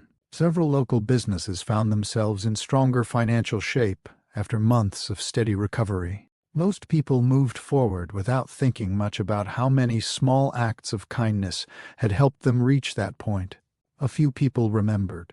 Those people talked. One Monday morning, Jeff arrived at his workshop just before sunrise. He had barely unlocked the front door when a county vehicle pulled into the gravel lot. Jeff smiled as one of the county employees climbed out carrying a large envelope. "Morning. Morning." Jeff wiped his hands on a clean shop towel. "What can I do for you?" "I've actually got something for you." Jeff accepted the envelope. The county seal appeared in the corner. He looked puzzled. "I wasn't expecting anything." "You've been invited." "To what?" The employee smiled. The county's annual Community Appreciation Day. Jeff nodded politely. I've heard about it. This year, they're recognizing people who helped during the storm recovery. Jeff looked down at the invitation. There are a lot of people who deserve that. There certainly are. The employee folded his arms. That's exactly why you're on the list. Jeff looked uncomfortable almost immediately. I don't really need recognition. I figured you'd say that. The employee laughed. So did everyone else. Jeff looked up. I was only doing my job. The man shook his head gently. No, you were doing a lot more than your job. Jeff thanked him for the invitation, but after the truck drove away, he placed the envelope on his desk without opening it again. His attention returned to the tractor waiting inside the service bay. Machines still needed repairing. Recognition had never fixed an engine. A few days later, Doris received an unexpected phone call while finishing paperwork at the hospital. One of the event organizers introduced herself. We are contacting families of this year's community honorees. Doris blinked. I'm sorry. Whose family? Jeff Harper's. She remained silent for a second. We'd love for you to attend. The organizer continued warmly. The event celebrates everyone who contributed to the county over the past year. Doris looked toward the hospital window. I thank you. We hope to see you there. After the call ended, she sat quietly for several minutes. She hadn't spoken to Jeff beyond their occasional check-in calls. Those conversations remained respectful, gentle. Neither pushed the other. Neither pretended healing happened overnight. Yet hearing someone refer to her as part of Jeff's family stirred emotions she hadn't expected. That evening, Doris stood in her parents' living room after Sunday dinner. The television played softly in the background, while relatives gathered around coffee and dessert. Her father noticed the invitation resting in her hand. What's that? She handed it to him. He adjusted his reading glasses. His expression slowly changed. Jeff's being honored?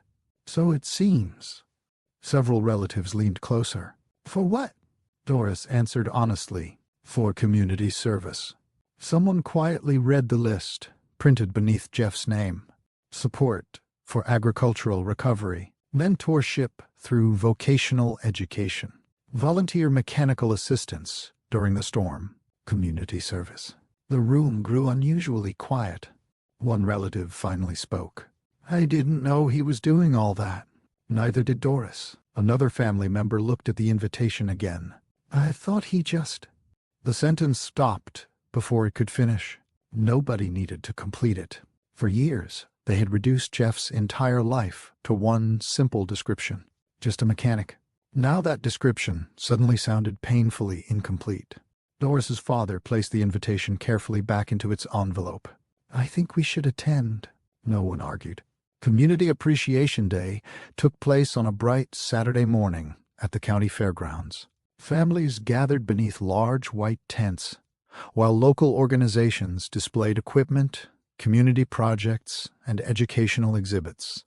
Children laughed near food trucks. Church groups greeted neighbors they hadn't seen in weeks. Volunteer organizations set up information booths. The atmosphere felt relaxed, unpretentious. Exactly the sort of event Jeff usually enjoyed. He almost hadn't come. Only after several phone calls insisting that attendance actually mattered had he reluctantly agreed. Even then, he arrived wearing pressed jeans, polished boots, and the same modest button-down shirts he wore to church. Nothing about him suggested he expected attention. He quietly found a seat near the side of the audience. His hope was simple. Listen politely. Congratulate everyone else. Return to work afterward. Across the seating area, Doris noticed him almost immediately. Months had passed since they last stood in the same place. Jeff looked much the same. Maybe a little leaner. A few more lines around his eyes. Otherwise unchanged. He hadn't noticed her yet. She watched him greeting farmers with handshakes. Former students stopped to thank him. County employees smiled as they passed. Volunteer firefighters shook his hand with genuine warmth. Nobody approached him because of newspaper headlines. They approached him because they knew him personally, one after another, without interruption. Doris's parents watched the same thing. Her father quietly counted under his breath before giving up. "I've lost track." "What?" "The number of people who stopped to talk to him." Nobody answered. They simply continued watching. The ceremony began shortly afterward. County officials recognized road crews, volunteer organizations, medical personnel, teachers, utility workers. Each received warm applause. When Jeff's name was finally announced, he looked genuinely surprised. He stood slowly and walked toward the stage with the same quiet manner he carried into every room. The county commissioner smiled as they shook hands. "We've heard countless stories this year." He looked toward the audience. "Many people worked tirelessly after the storm." The audience applauded. The commissioner continued. One name kept appearing. He glanced toward Jeff. "Not because this gentleman ever promoted himself." Soft laughter spread through the crowd. "In fact," the commissioner smiled, "he repeatedly asked not to be recognized." More laughter. That made finding people willing to talk about him surprisingly easy. The audience chuckled again. Then the commissioner began reading. He spoke about emergency truck repairs that kept food and medical supplies moving. He spoke about evenings spent helping volunteer firefighters. He mentioned years of teaching future mechanics. He described the growing impact of vocational mentorship throughout the county. When he finished, he looked toward Jeff. "Some people improve communities through speeches." He paused. "Others improve them through quiet consistency." The audience rose to its feet almost at once. The applause lasted much longer than Jeff seemed comfortable with. He accepted the small plaque with both hands. When offered the microphone, he smiled politely. "I appreciate this." He looked across the audience. "But most of the people who deserve thanks are sitting out there." He pointed toward volunteer firefighters, road crews, teachers, nurses, farmers. "They're the reason our communities stay strong." He lowered the microphone after only a few sentences. The applause returned, even louder this time. As the ceremony ended, people naturally gathered around Jeff, not because he had become famous, because they wanted to thank him personally. A farmer introduced him to grandchildren. A former student proudly described his first full-time job. One volunteer firefighter laughed while reminding everyone about the repaired brush truck that never missed another emergency call. A teacher spoke about students inspired to pursue skilled trades. Every conversation carried one thing in common: respect. Not purchased, not demanded, earned. Doris stood quietly beside her family, watching it all unfold. Her father finally spoke. His voice sounded softer than she had ever heard it. "I spent years asking the wrong question." She looked at him. "I kept asking what Jeff did for a living." He watched another former student shake Jeff's hand. "I never stopped to ask what kind of man he was." Nobody disagreed, because for the first time, Doris's family wasn't seeing Jeff through job titles or income comparisons. They were seeing him through the lives he had quietly changed. And in that moment, each of them realized they hadn't underestimated a mechanic. They had underestimated the value of character itself. The community appreciation event ended the way most gatherings in small Texas counties did. People lingered. Neighbors caught up on months of missed conversations. Children chased each other across the grass while volunteers packed away folding chairs and sound equipment.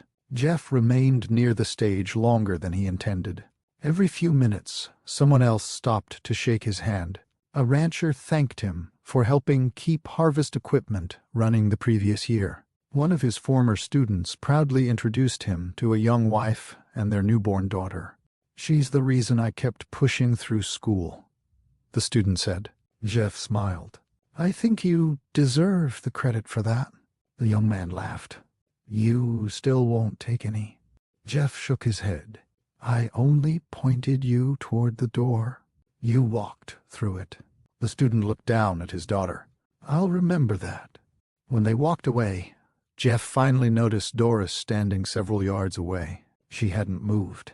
For a brief moment, neither of them spoke. Months had passed since they had stood face to face. The crowd around them seemed to disappear. Jeff walked toward her with the same quiet expression he had always worn. "Hi." Doris managed a small smile. "Hi. You doing all right?" She nodded. "I am." "You look tired." She laughed softly. "Hospital." "I figured." He looked toward her parents, who stood talking quietly with several county officials nearby. "I didn't know they'd be here." "They wanted to come." Jeff nodded politely. "I'm glad."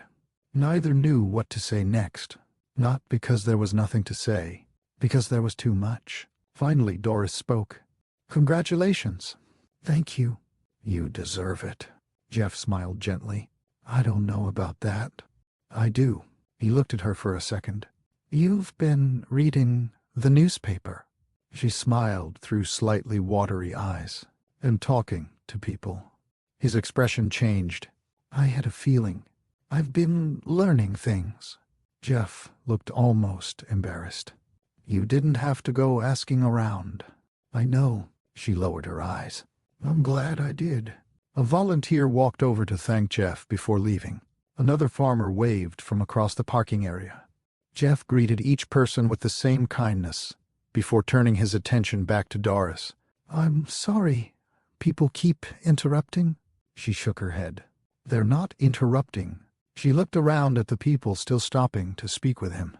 "They're showing me something I should have seen years ago." Jeff didn't answer. He simply listened. "I don't think this is the right place for the conversation we need."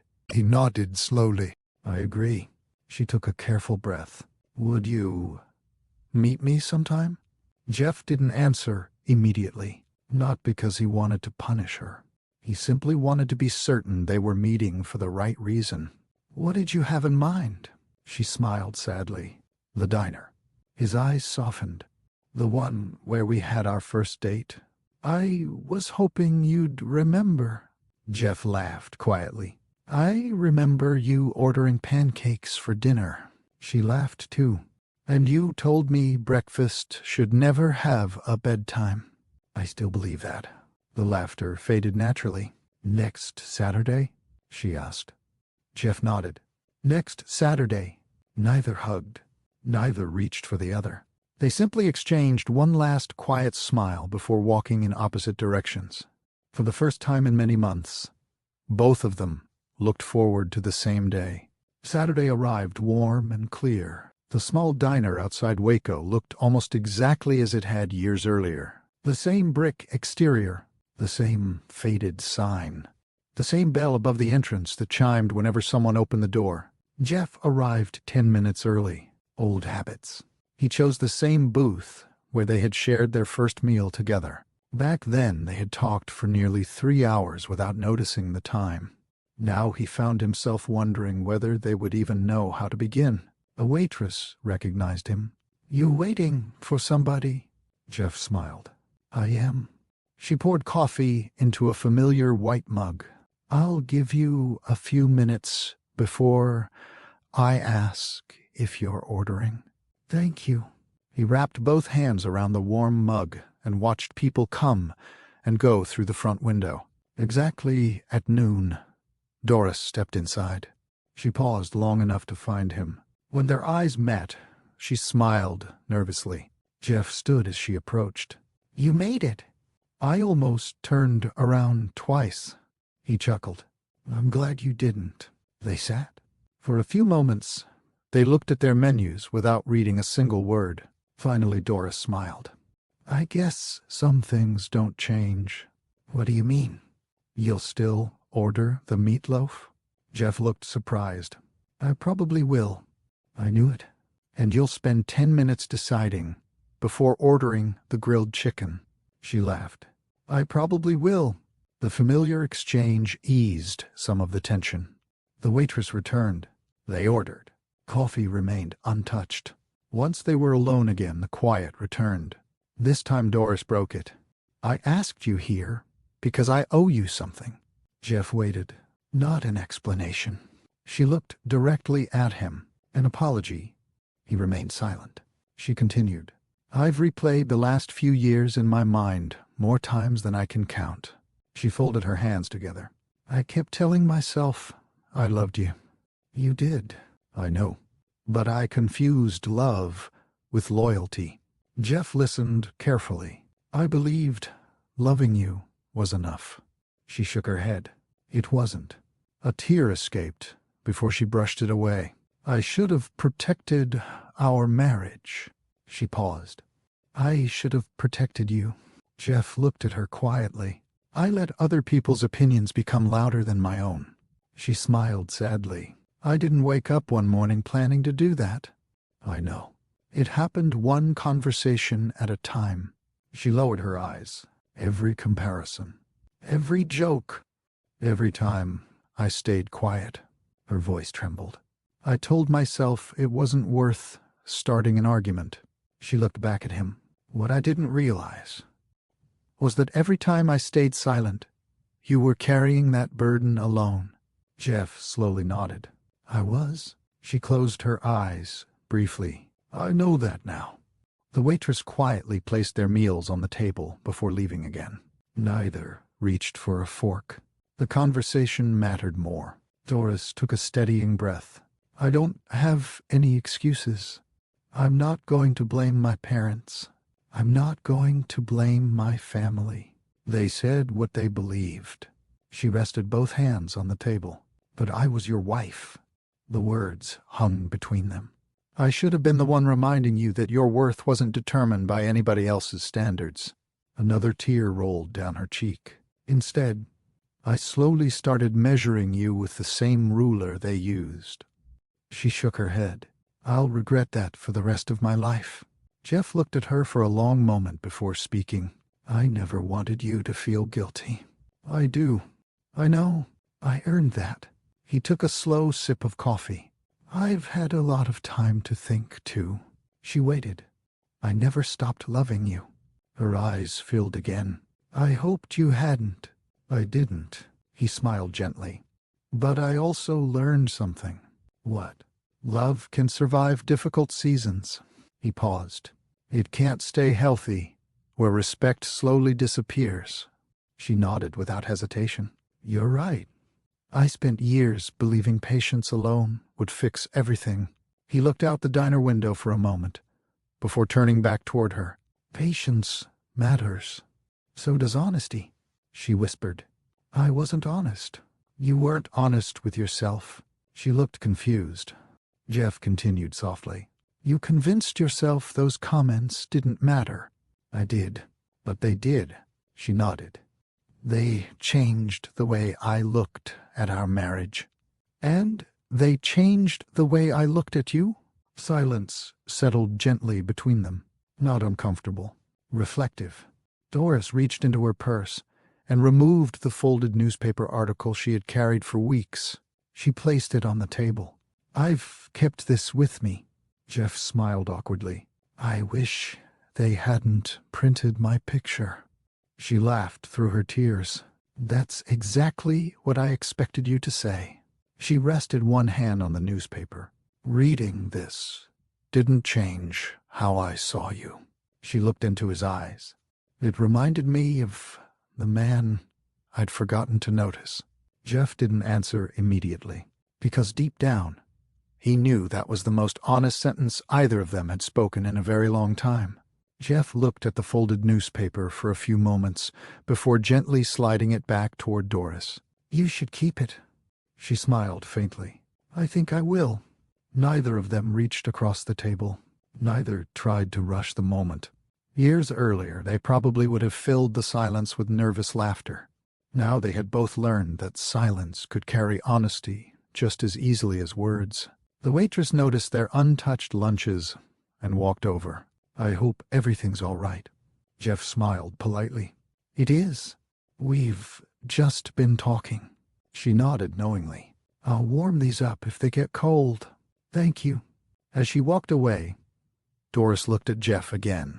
I don't expect you to come home today. Jeff appreciated that answer. It told him she finally understood the difference between forgiveness and trust. I couldn't. I know. I wouldn't want us pretending everything's fixed because we had one good conversation. She nodded. I don't want that either. She leaned back in the booth. I spent months wishing you'd walk back through the front door. Jeff listened quietly. Now, she looked down at her hands. I think what I should have been wishing for was the chance to become someone worthy of opening that door again. Jeff's eyes softened. That's a different way of looking at it. I've had a lot of time to think. So have I. He folded his hands on the table. If we're going to rebuild this? He paused carefully. It has to be different. No pretending. No avoiding difficult conversations. No letting other people define our marriage. Doris nodded after every sentence. I agree. And if either of us feels something changing, we talk. Even if it's uncomfortable. Especially then. A small smile appeared on Jeff's face. I missed that. She looked puzzled. What? The way we used to solve problems together. So did I.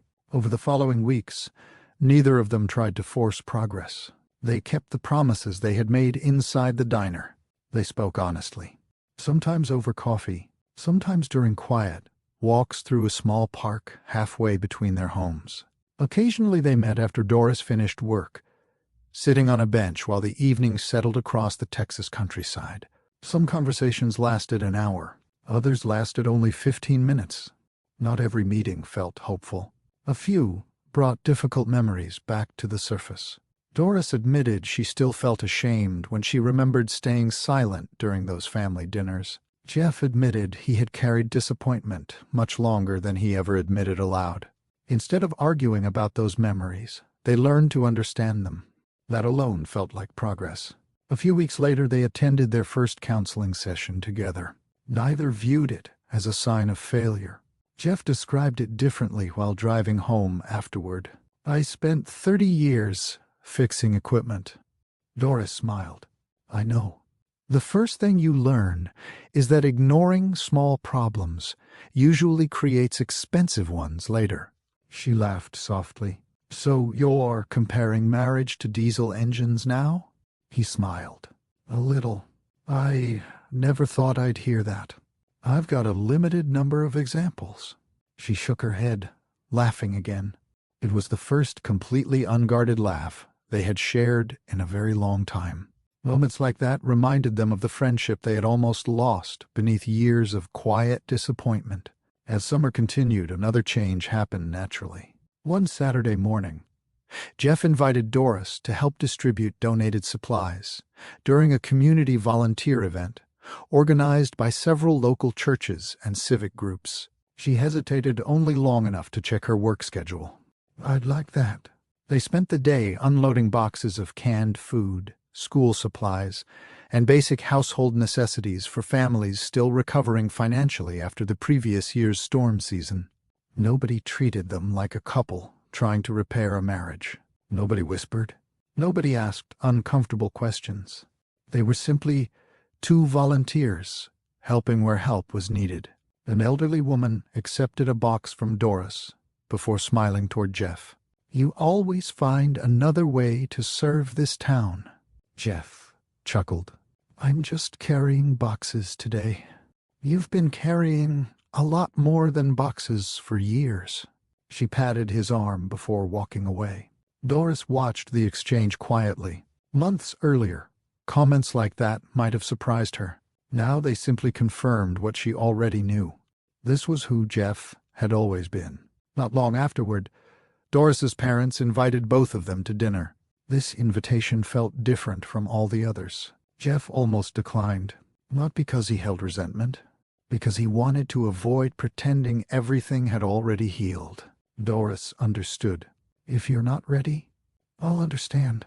Jeff thought carefully before answering. I think it's time. They arrived together. The atmosphere felt unfamiliar, not tense, humble. For the first time in years, nobody asked about salaries. Nobody compared careers. Nobody mentioned promotions or business titles. Conversations centered around family, health, community projects, and ordinary life. After dinner, Doris's father asked Jeff if they could speak privately on the back porch. The evening air carried the scent of freshly cut grass. For several moments, neither man spoke. Finally, Doris's father broke the silence.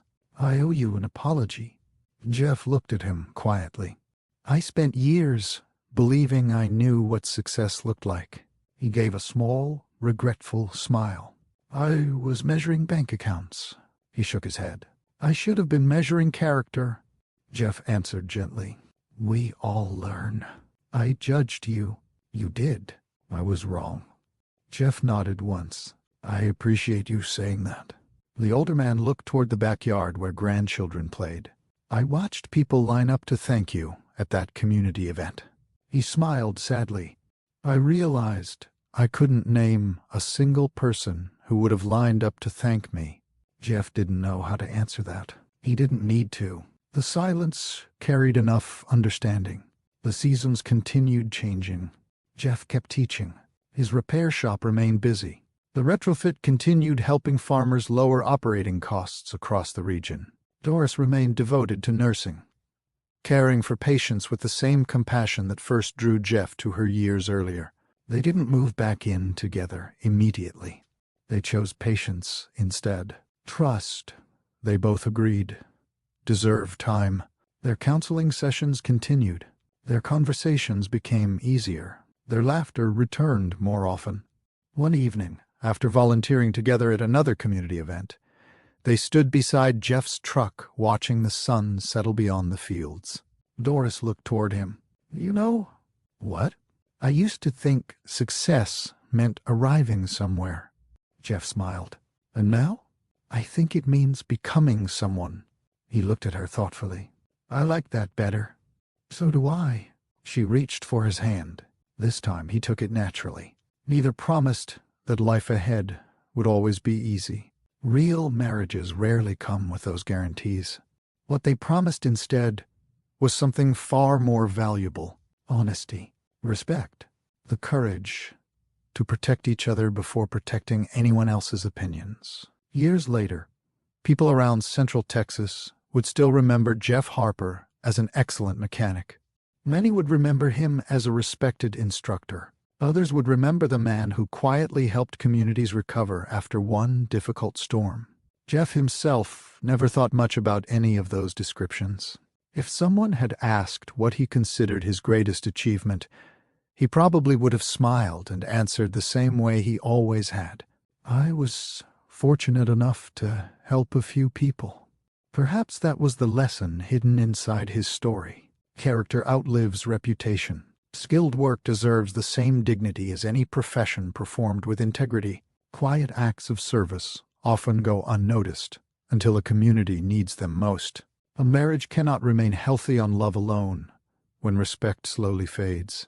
And the richest life is rarely measured by what someone keeps. It is measured by how many lives become stronger because they were fortunate enough to cross that person's path.